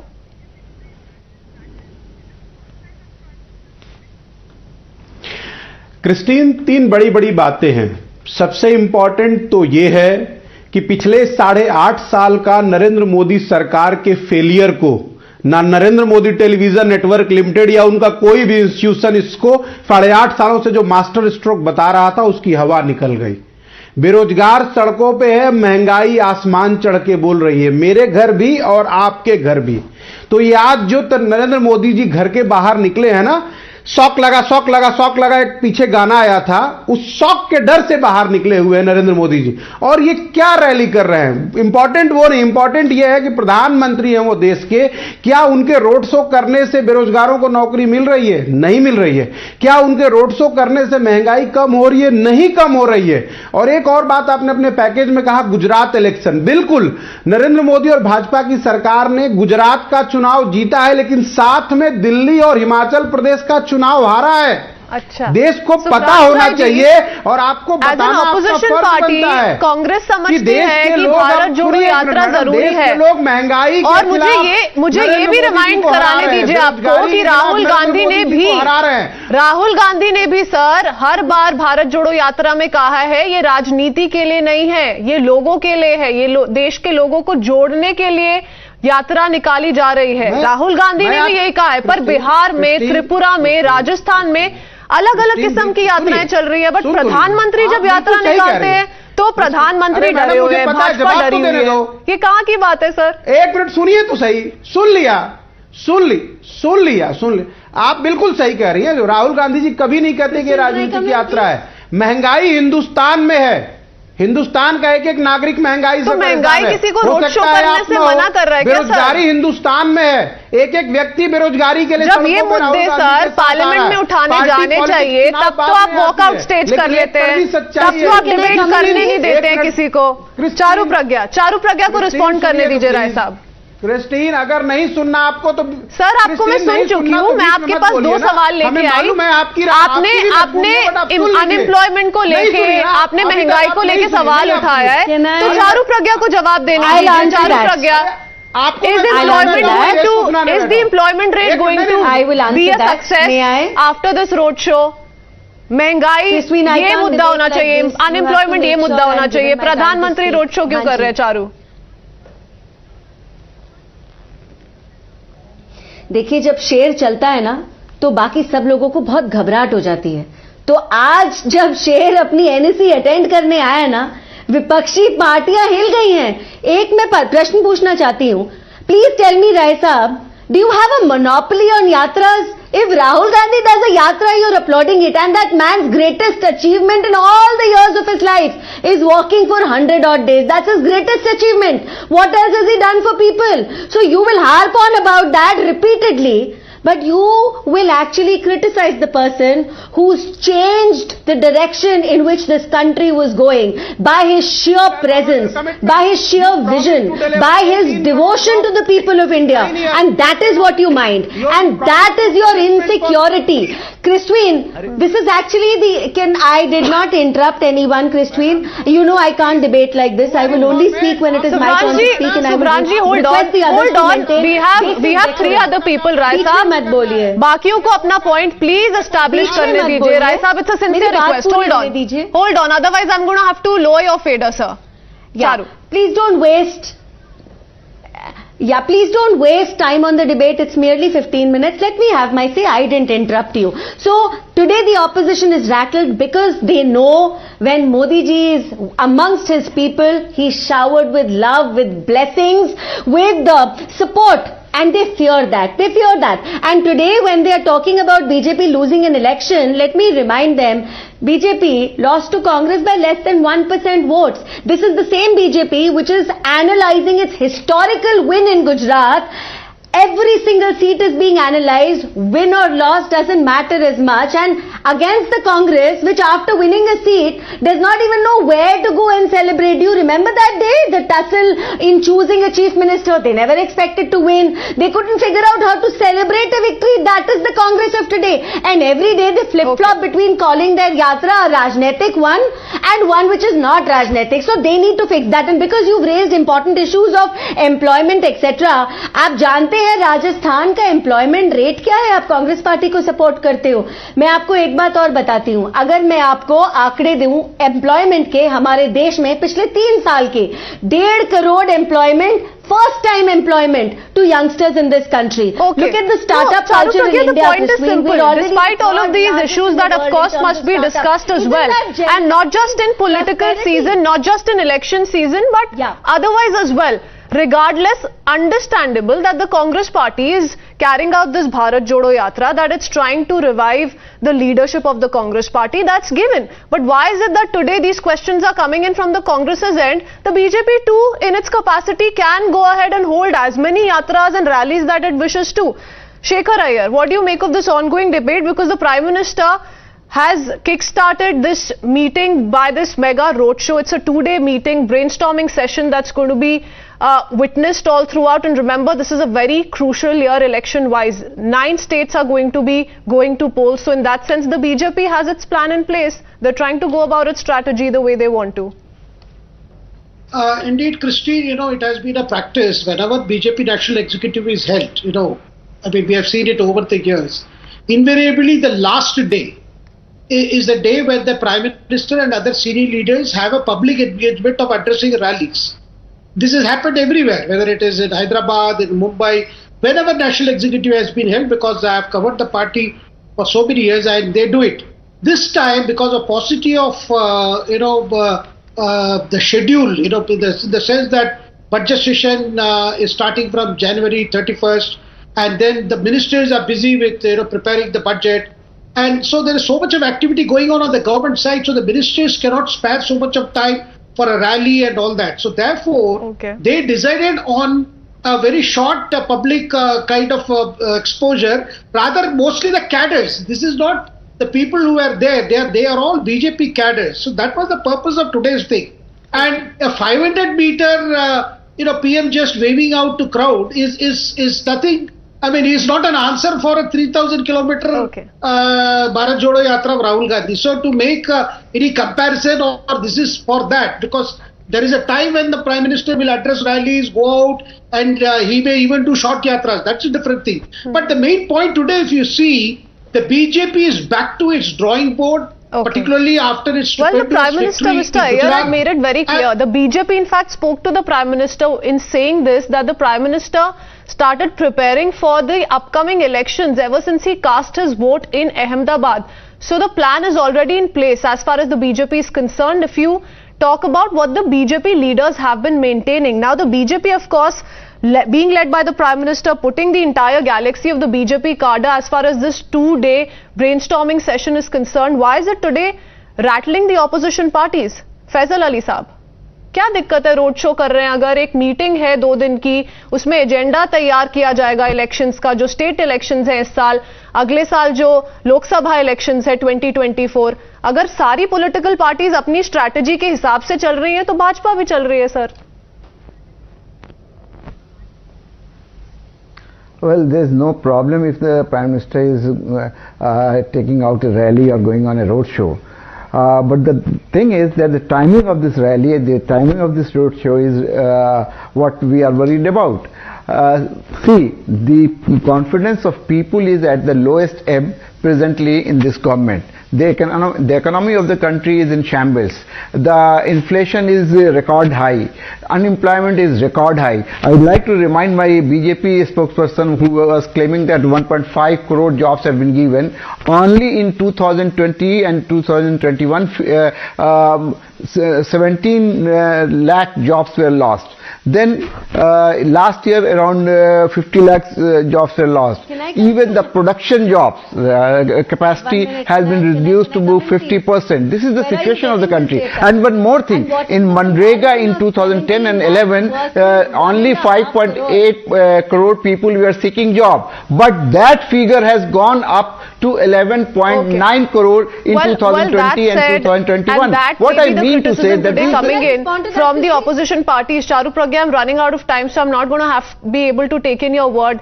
And certainly this is something that's not going to die down anytime soon, because we're yet to pick up a lot of developments over the course of the next 2 days as far as this key meeting is concerned. Gentlemen, thank you for joining us this evening. Thank you, Charu Pragya. We shift our focus with that and talk about the fresh trouble that is currently brewing for the BJP in Karnataka. Working President of the Karnataka Contractors Association, Manju Nath, accused Chitradurga BJP MLA Mr. Thippa Reddy of seeking a bribe from contractors for undertaking various construction and development projects in the state. To back his allegations further, Manjunath released an audio tape of his conversation with the alleged BJP leader promising him that money would reach him. Listen in first up.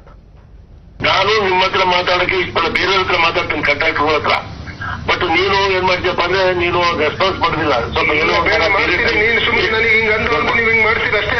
ನಾನೇನ್ ದೊಡ್ಡ ಹೇಳ ನಿನ್ಕಿನ ದೊಡ್ಡನೇ ನಾನು. ನೀನೇ ದೊಡ್ಡ ನೀವೇ ಕಾರಣ. MLA ದೊಡ್ಡ. ಒಂದೇ ನಿಮಿಷ ನಾನು ಮಾತಾಡಿದ್ದು ಮತ್ತೆ ಮುಂದಕ್ಕೆ ಮಾತಾಡಕ್ ಬಿಡಲ್ಲ. ಅದೊಂದು ಪ್ರಾಬ್ಲಮ್. ನಮ್ದು ಒಂಚೂರು ಕೇಳ್ಬೇಕಣ್ಣ ನೀವು. ನಮ್ ಕಷ್ಟನ ಒಂಚೂರು ಕೇಳ್ಬೇಕು ನೀವು. ಈ ತಂದು ಕೊಡ್ತೀನಿ ಬೇಡ ತಲುಪಿಸ್ತೀನಿ. ಅದನ್ನ ಪೇಮೆಂಟ್ ಆಗ್ತದೆ 15 ದಿನದಲ್ಲಿ ತಲುಪಿಸ್ತೀನಿ. ಅದ್ಯಾಕ ಹಂಗ್ ಮಾಡ್ತೀರಂಗೆ ಸುಮ್ನೆ ನಾವು ಕೂಡ ಕಿತ್ತಾಡ್ಕೋಬೇಕು. ಯಾವ್ದೋ ಬರೀ ಕೊಡೋದು ಒಂದ್ ಸ್ವಲ್ಪ ಕಿತ್ತಾಡ್ಕೋಬೇಕು. ನಾವು ಸಾಲ ಸೂಲ ಮಾಡಿರ್ತೀವಿ, ಬಡ್ಡಿ ಕಟ್ಟಿರ್ತೀವಿ, ಒಡವೆ ಆಡಿರ್ತೀವಿ. ದಿನ 24 ಗಂಟೆ ತಿರುಗಾಡ್ಕೊಂಡು ಕೆಲಸ ಮಾಡ್ತೀವಣ್ಣ ನಾವು ಕಾಂಟ್ರಾಕ್ಟರ್ಗಳು. ನಾವು ಆದ್ರೂ ಧರ್ಮವಾಗಿ ನೀವು ಪಾಪ ಕೇಳ್ತಿರೋದು ನಿಮ್ ಧರ್ಮವಾಗಿ ನಾವು ತಲುಪಿಸೋದು ನಮ್ ಧರ್ಮ. ತಲುಪಿಸ್ತೀವಿ. Well, soon after the allegations, BJP MLA Thippa Reddy, who is in the eye of the storm, has refuted the claims, all of these charges, and has said that it was a fake audio tape. He further alleged political vendetta against him. Sir, there is a contract association. Mr. Manjunath has alleged that you are demanding bribe, 40% commission, and he has released an audio on that. Your first reaction on that, sir? What do you have to say on that? No. You see, totally is always from past so many years, he is against to me, and politically he always is during the election he works against me. Okay, sir. And he is a president. He doesn't want any small contractors to do any work except whatever he says. Everyone should accept it. Okay. That's why. See, I am totally is against to me. Okay. That is whatever he has alleged, that is false. But he has released audio and he has released WhatsApp messages saying that this much of payment. He has given me that in last week also he has given me same thing in person. Okay. And he is regular is what, see, whenever he apply for any tender, he should get it. Nobody should not apply for that tender. Okay. That is his nature. Okay. So even L1 is also there. He wants somehow. He is not bothered about L1. Yeah, but sir, that is a procedural thing. So, but I'm saying that he's made serious allegations that you've been demanding. That is all false. That much I can. That is a false. 6 crore rupees is what is pending instead, out of which you're demanding 40% bribe. No, that is a false allegation. I'm totally rejecting it. What about you have to say about the audio, sir? An audio in which you... That is not my audio. That's all from me in this edition of Explosive Exclusive. We'll be right back with more news. On the other side, we in fact also shift our focus to how the forces lay down their lives for our country. You have the Abdullahs, yet another Neta, a close aide of Farooq Abdullah, mocking their valor. We tell you more. Stay tuned.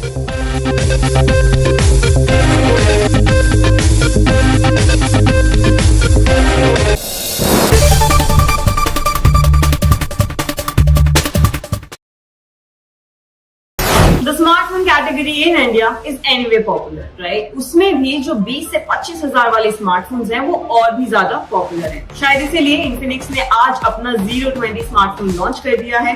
I have the smartphone with me right here और इसको आज करेंगे unbox. Hi, you're watching Edge Time. This is me, Pavni Jain, and it's time for me to unbox this device और देखते हैं phone में आपको क्या-क्या contents दिखाई देंगे। Let's begin.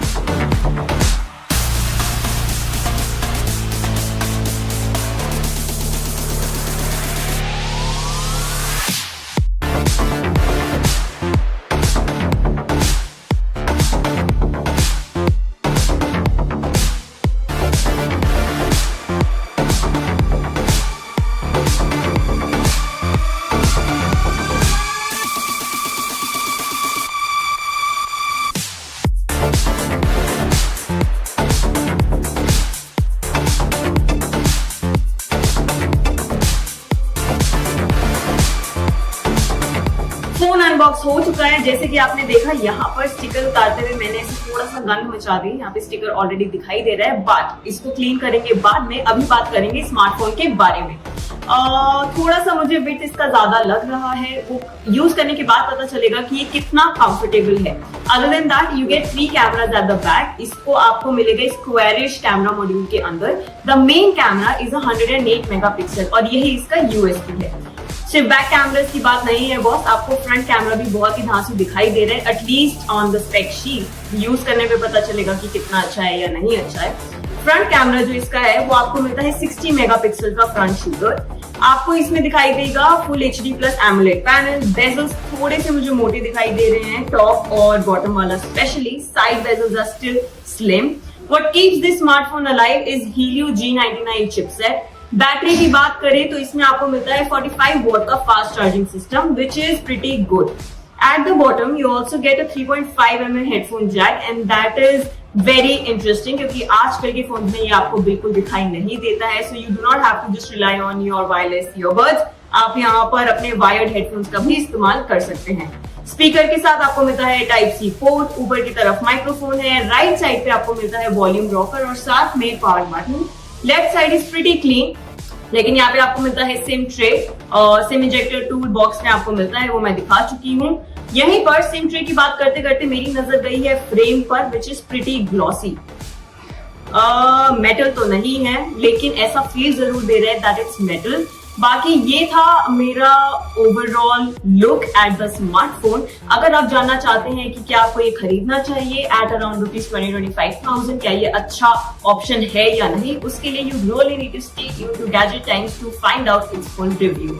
Now you guys know the drill, like, share and subscribe and just stay tuned to Gadget Times. Thanks for watching this video.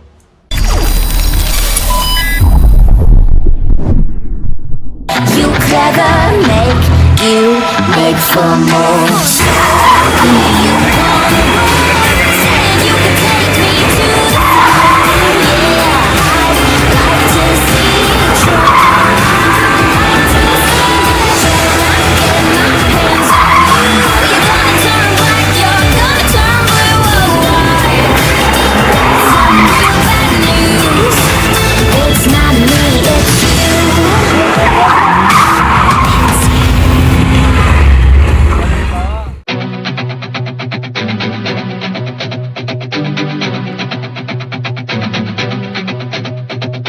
Hello everyone, मैं खड़ा हूँ all new BMW M345 X drive के बगल में और ये यहाँ पर BMW ने फाइनली इंडिया में लॉन्च कर दी है। क्या डिटेल्स हैं इसके डिजाइन, इसके एक्सटीरियर, इसके इंटीरियर को लेकर, क्या फीचर्स दिए गए हैं, परफॉर्मेंस के आंकड़े क्या है, सभी के बारे में मैं आपसे बात करने वाला हूँ इस वीडियो में।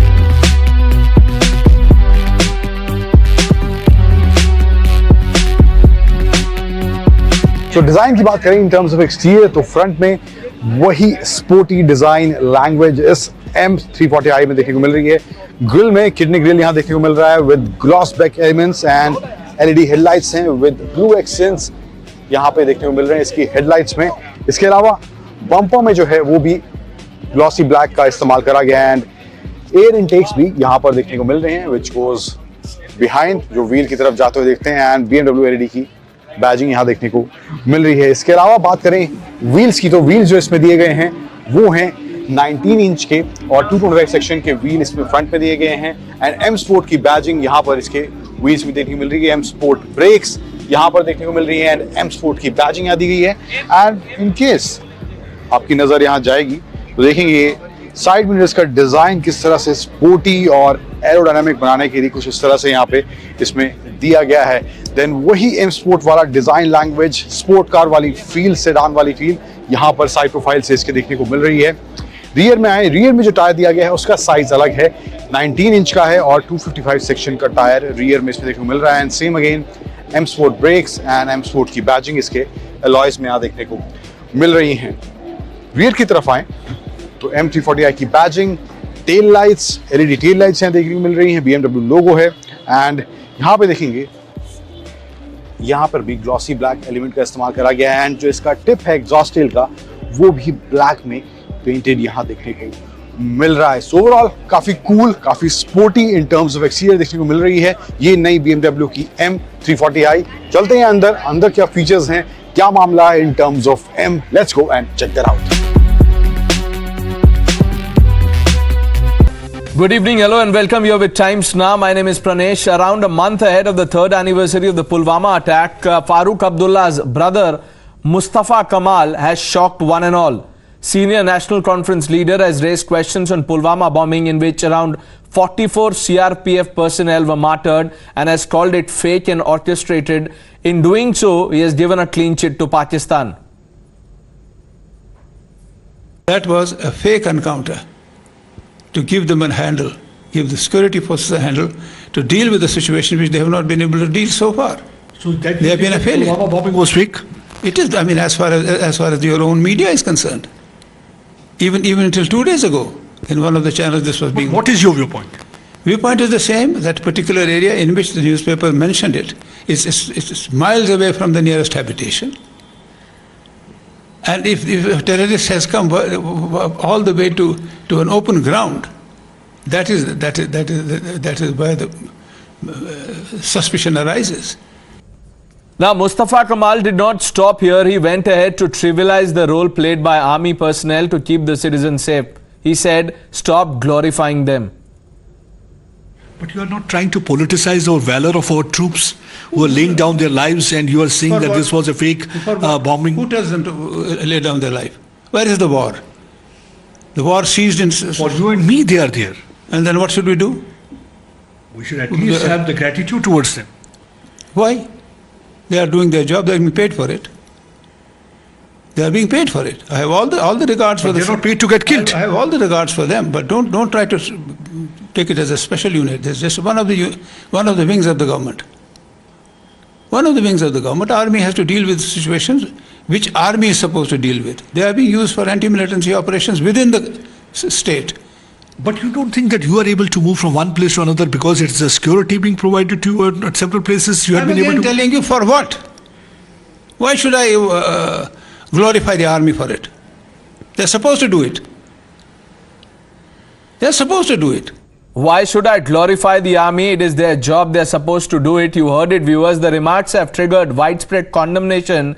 But listen to family member of one of the Pulwama martyrs. जी मैं तो ये कहना चाहता हूँ, मुस्तफा कमाल ने जो कहा है ये बिल्कुल सरासर ये झूठ है, झूठ फैलाना बंद करें और ये जो शहीदों की शहादत है कॉन्फ्रेंसी का नाम मत दें। और उसके बाद ये मैं कहना चाहता हूँ कि जो शहादत जो हमारे जख्मों को जो नमक छेड़ रहे हैं ना, इसको बंद करें। जो हमारा जो बाइक खोया है हमें ये पता है, और ये पाकिस्तानी एजेंडा जो उसका नाम ले रहे हैं ये भी बंद करें। Political leaders have also slammed Mustafa Kamal for his remarks, with BJP demanding strictest action against Pak Premis. शर्म आनी चाहिए इतने सीनियर एक लीडर को। ये आज भी अपने बयानों से वहां पर जैद घोलने का काम करते हैं, और जिस प्रकार से आज सेना दिवस मनाया जा रहा है, उस दिन ये सेनाओं का मनोबल गिराने के लिए जिस प्रकार से बयान देते हैं, इनके ऊपर तो मुकदमा होना चाहिए और इनको सजा मिलनी चाहिए। Disrespecting, demeaning and denigrating army is a habit and rather an obsession of Nation Conference. Could it be post 5th of August 2019, the frustration, the restlessness that they will no more be able to cling to power in Jammu and Kashmir by machinations, by manipulations and rather by default? Pulwama is a matter of national security. I think these kind of sensitive matter should be kept away from the politics. Pulwama is a thing that happened. We have a clapping for the soldiers and whosoever was instrumental in that. But using this as a political tool by whichever political party is not fair, and I think they should desist from this. Viewers, sample the hypocrisy here. While the senior party leader has belittled the sacrifice of our forces, the Abdullahs have maintained a stoic silence. Both NC chief Farooq Abdullah and his son Omar Abdullah enjoy Z+ security, as part of which they get 8 NSG commandos, 5 police personnel on escort duty, 4 cops on personal security and 8 static guards at home. While they continue to enjoy security cover, their leaders are slandering our forces. Let's open this up quickly. Charu Pragya, the spokesperson of the BJP, Majid Hydari, political analyst. Majid Hydari Saab, what do you make of the comments made by Mustafa Kamal, giving clean chit to Pakistan, saying don't glorify army, it is their job to do it? Well, see, Pranay Saab, nobody is questioning the valor and integrity of our security forces. But yes, genuinely and logically, questions will always be raised about Pulwama bombing because Jaish-e-Mohammed mastermind Azhar Masood, who is the founder of that terror outfit, was released by BJP. And we don't know the equation between BJP and Azhar Masood and BJP and Jaish-e-Mohammed for that matter. So unless we come up with a clear picture of what the relation and equation was, because of which BJP's ministers escorted Azhar Masood to Kandahar to set him free with all state honor, unless we get a white paper on that, unless BJP confesses its wrongs on that, we will raise questions because this is the democratic right. But forget the BJP, the government has said that there is a Pak hand. Pak was behind Pulwama. I am talking about the equation, the supposed and the alleged equation between Jaish-e-Mohammed and BJP, because Jaish-e-Mohammed was founded only after BJP released Azhar Masood. Nobody is raising that question. If we have terror in our country, it is because of BJP's policy of Charu Pragya, respond to that. Terrorist, not only releasing him, but releasing him state honor to Kandahar and released by ministers. What conspired between them, we don't know. Okay, you've asked a question. Let the BJP spokesperson respond to you, sir. Pranesh, I will appreciate it if I'm allowed to speak. Pranesh, I'm sitting here with goosebumps. I'm sitting here with goosebumps because I hear a leader who lives in India today say that the army is paid to die for the country. Please tell me, how much money will you take to say one good thing about this country? How can you say that and get away with it? How can you say that and get away with it when people of your family, people of your party are protected by the very same army? Why do they feel safer with our armed forces? Why are they keeping our armed forces with them at a cost to our country, by the way? At the same time, their brother is bad-mouthing the Indian army. Which job in the world is such where you're paid a pittance to stay away from your family in extreme conditions to fight the enemy day and night so that 150 crore of us live comfortably? And you demean that, and then there are spokespersons who come on television and justify it by using a reasonable voice.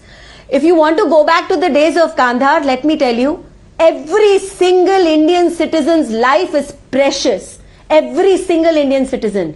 And if you go back to the families of every Indian that was trapped at that point of time, they will fold their hands and thank the government of India. Okay, we've run out of time. Charu Pragya, Majid Hydari, thank you for joining us. Viewers, think about it. People who slander our braves on a daily basis and give Pakistan a clean sheet, who back the likes of Burhan, do they deserve security? Taking a quick break. When we return, the police have revealed an Islamist terror plot, but the ecosystem is in denial. They've trivialized the Sartan threat. That's the big story on the other side. Stay with us.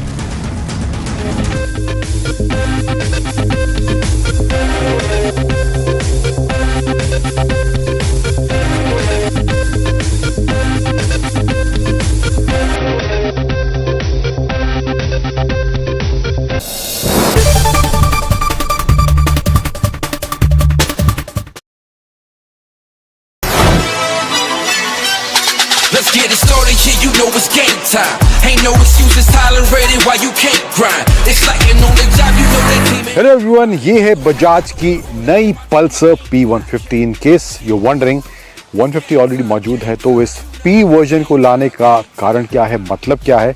सो कारण बहुत सारे हैं.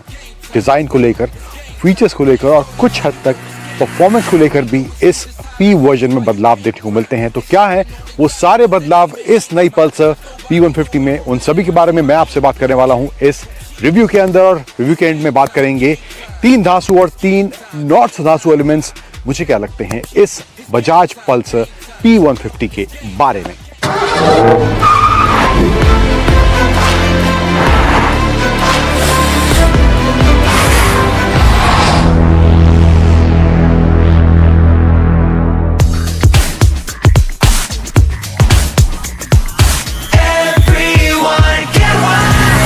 अब design की बात करें तो यहाँ पर जो नयापन देखने को मिल रहा है, स्पेशली ओवरऑल 150 जो पल्सर है उसके मुकाबले इन टर्म्स ऑफ डिज़ाइन पूरी आपको ये P150 तक देखने को मिलेगी. लेकिन आपको ओवरऑल जो एसेंस है डिज़ाइन का वो इसमें N160 वाला देखने को मिलने वाला है। फ्रंट हालांकि अलग है यहाँ पे, लेकिन अब इसमें P150 में प्रोजेक्टर हेडलैम्प्स दिए गए हैं एंड इसमें DRLs भी यहाँ पर इसमें देखने को मिलते हैं। Aggressive, sporty and sharp elements इसके डिजाइन में यहाँ पर देखने को मिल रहे हैं एंड साइड प्रोफाइल जो ओवरऑल है वो आपको N160 वाला ही झलक थ्रू आउट इसके साइड प्रोफाइल में देखने को मिलने वाला है। टैंक से लेकर इसके रियर पैनल्स यहाँ तक जो जाते हैं तो ओवरऑल वो लुक कुछ वैसा ही है, लेकिन अग्रेसिव और शार्प काफ़ी है इन टर्म्स ऑफ डिज़ाइन पहले के मुकाबले लग रही है। देन पल्सर की बड़ी सी ब्रांडिंग यहाँ दी गई है एंड यहाँ काउल अलग से देखने को मिल रहा है टैंक पे and there is belly pan जो यहाँ पे नीचे दिया गया है, जो बॉडी कलर के हिसाब से दिया गया है एंड P150 की ब्रांडिंग यहाँ पर इसमें देखने को मिल रही है।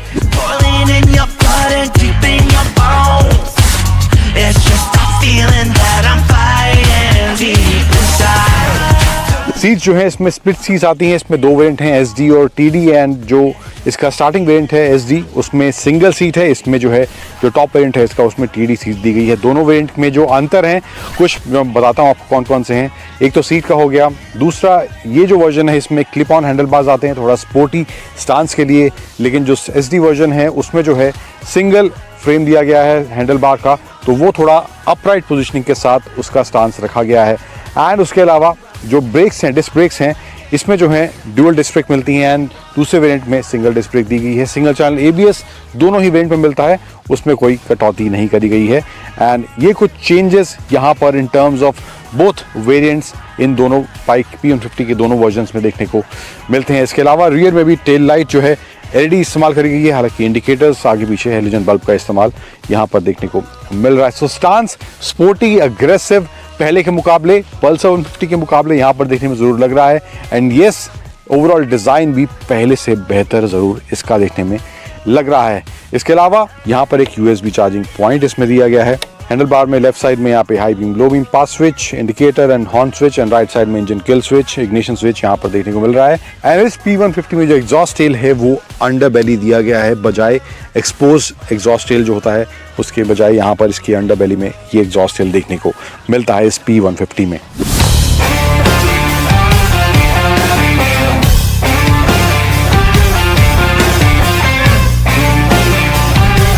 एंड जो इसका डिस्प्ले है वो भी पल्सर 150 के मुकाबले अलग यहाँ देखने को मिलने वाला है। एनालॉग प्लस डिजिटल का मिक्सचर यहाँ देखने को मिल रहा है एंड स्पीडोमीटर इसका एनालॉग दिया गया है एंड डिजिटल में जो इन्फॉर्मेशन है gear indicator, odometer, fuel gauge, time, temperature, ये सब इन्फॉर्मेशन यहाँ पे इसके डिजिटल कंसोल में देखने को मिल रहा है। ABS की light and engine light, battery light, side stand indicator भी यहाँ पे इसमें दिया गया है। तो ये कुछ मामला यहाँ पे इस बजाज की नई पल्सर P150 के डिज़ाइन और कुछ फीचर्स में देखने को मिलता है जो पल्सर 150 में देखने को नहीं मिलते हैं। यस, एक और जो एडिशनल चीज़ मैं बताना भूल गया, जो कंपैरिजन दोनों वेरिएंट्स में है, टायर के साइज़ का भी फ़र्क दोनों में देखने को मिलता है। इसमें जो है 17 इंच 90 सेक्शन फ्रंट में दिया गया है एंड रियर में जो टायर दिया गया है वो है 17 इंच 110 सेक्शन का। जो दूसरा वेरिएंट है उसमें 100 सेक्शन का टायर देखने को मिलता है रियर में।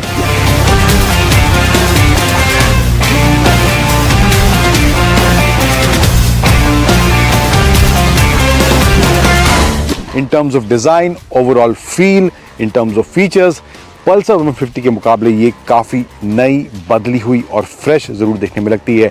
हालांकि बजाज का कहना है कि 150 पल्सर ऑलरेडी बिकती रहेगी और साथ ही साथ इसको भी बेचा जाएगा। मे बी लॉन्ग टर्म में उसको बंद कर दिया जाए, देन इसको ही कंटिन्यू आगे रखा जाएगा, इसकी सेल्स अच्छी देखने को मिलती हैं। अब इसमें जो इंजन दिया गया है 150 सीसी का, कंपेयर टू पल्सर 150, इस P150 में इंजन में भी थोड़े बहुत बदलाव किए गए हैं एंड जो इसका फ्रेम है वो भी बदला हुआ पल्सर 150 के मुकाबले देखने को मिलता है। तो राइड क्वालिटी, हैंडलिंग, परफॉर्मेंस कैसी इस नई बजाज की पल्सर P150 में देखने को मिलती है, आगे बढ़ते हैं, बात करते हैं उसकी।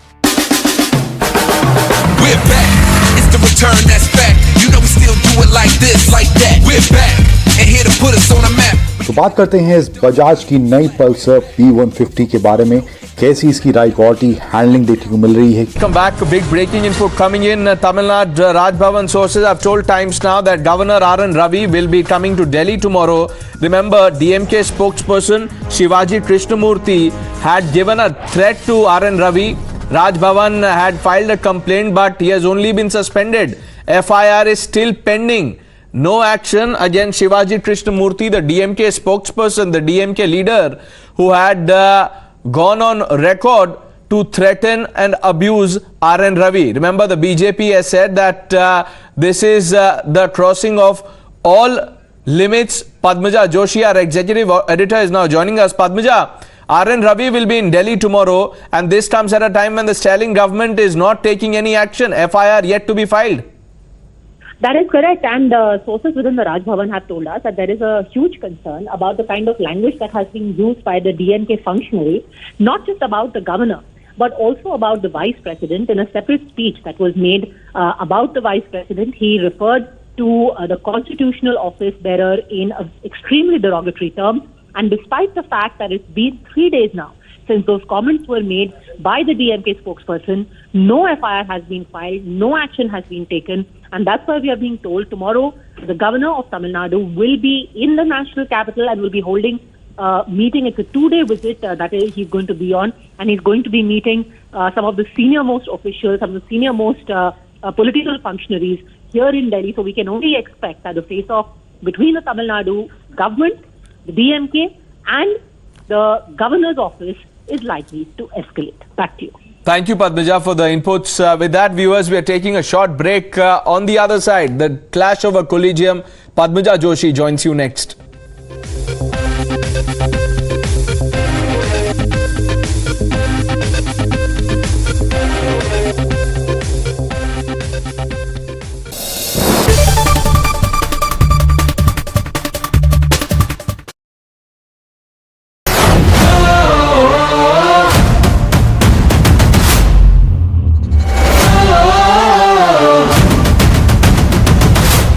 इन केस आप मिलेनियन वाली जनरेशन से हैं तो आपने शायद वो गाना सुना होगा, देखा जो तुझे यार दिल में बजी गिटार। सो कुछ ऐसे अगर आप मूड में हैं तो यहाँ पे ये गिटार की स्ट्रिंग्स टाइप दी गई हैं, एग्जैक्टली स्ट्रिंग्स नहीं है बट ऐसे कुछ मूड में हैं तो आप इनका इस्तेमाल उस समय जरूर कर सकते हैं। अब आप समझ गए होंगे कि गाड़ी कौन सी है। हाल ही में इसका लॉन्च हुआ था, ये है BYD की Atto 3 और क्या परफॉर्मेंस, क्या रेंज, क्या डिजाइन, क्या फीचर्स BYD अपने इस इलेक्ट्रिक व्हीकल में दे रहा है, उन सभी के बारे में मैं आपसे बात करने वाला हूं इस वीडियो में। और वीडियो के अंत में हमेशा की तरह बात करेंगे 3 धांसू और 3 नॉट सो धांसू एलिमेंट्स मुझे क्या लगे इस BYD Atto 3 के बारे में। तो चलिए शुरुआत करते हैं।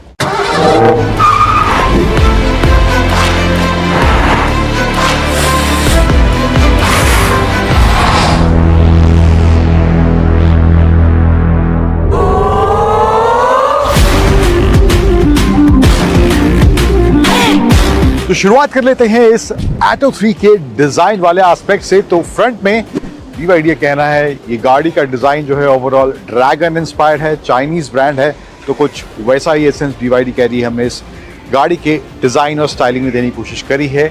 हालांकि ड्रैगन इंस्पायर्ड तो मुझे फ्रंट ज्यादा नहीं लग रहा है, बट फिर भी यहाँ पे सेंटर में बड़ा सा BYD का लोगो है, क्रोम का एलिमेंट दिया गया है थ्रू आउट जो जाता है इसके फ्रंट हेडलाइट के ऊपर से सेंटर तक। एंड हेडलाइट जो है क्रिस्टल LED कॉम्बिनेशन लाइट्स यहाँ पर इसमें देखने को मिल रही हैं। एंड DRL देख रहे हैं, देखने में खूबसूरत ही काफ़ी लग रहा है। इसका फ्रंट जो लाइट का सेक्शन है काफ़ी स्लीक कॉम्पैक्ट इसका हेडलाइट का डिज़ाइन लग रहा है। एंड जो टर्न इंडिकेटर्स हैं वो भी इसके DRL में ही इंटीग्रेटेड हैं। तो यहाँ पे जब इसको टर्न इंडिकेटर ऑन होंगे तो ये DRL टर्न इंडिकेटर का काम भी करेगा। इसके अलावा इलेक्ट्रिक गाड़ी है तो फ्रंट में कुछ यहाँ पे इवेंट वगैरह देखने को नहीं मिलेगा, ऑब्वियस है। एंड इसमें जो है ADAS लेवल 2 के फीचर्स देख सकते हैं आप, यहाँ सेंसर्स वगैरह, रेडार वगैरह यहाँ पे इसमें देखने को मिल रहा है। एंड 360 डिग्री कैमरा यहाँ पर इस BYD की Atto 3 में इधर दिया गया है। साइड प्रोफाइल पे आए तो यहाँ पर जो टायर्स इसमें दिए गए हैं वो हैं 18 इंच के 215 सेक्शन के टायर्स दिए गए हैं। एंड यहाँ पे जो डिज़ाइन है अलॉयस का ये भी थोड़ा स्पोर्टी स्टाइलिश देखने में जरूर लग रहा है। BYD का हब यहाँ पे सेंटर में दिया गया है व्हील में। एंड ओवरऑल जो यहाँ पे डिज़ाइन है, यहाँ पे क्लैडिंग थ्रू आउट जाती हुई आपको पीछे तक इसमें देखने को मिलेगी। BYD डिज़ाइन की बैजिंग यहाँ दी गई है क्रोम में। यहाँ पे जो है इसका ये चार्जिंग सॉकेट है। एंड इसका जो चार्जिंग सॉकेट है वो आप एक्सटर्नल पावर कहीं आपको देनी है, छोटा मोटा कुछ आपको कॉफ़ी मशीन टाइप, छोटा मोटा फ्रिज आपको यहाँ पे इससे एक्टिवेट करना है, इलेक्ट्रिसिटी देनी है वहाँ पे, तो उसका इस्तेमाल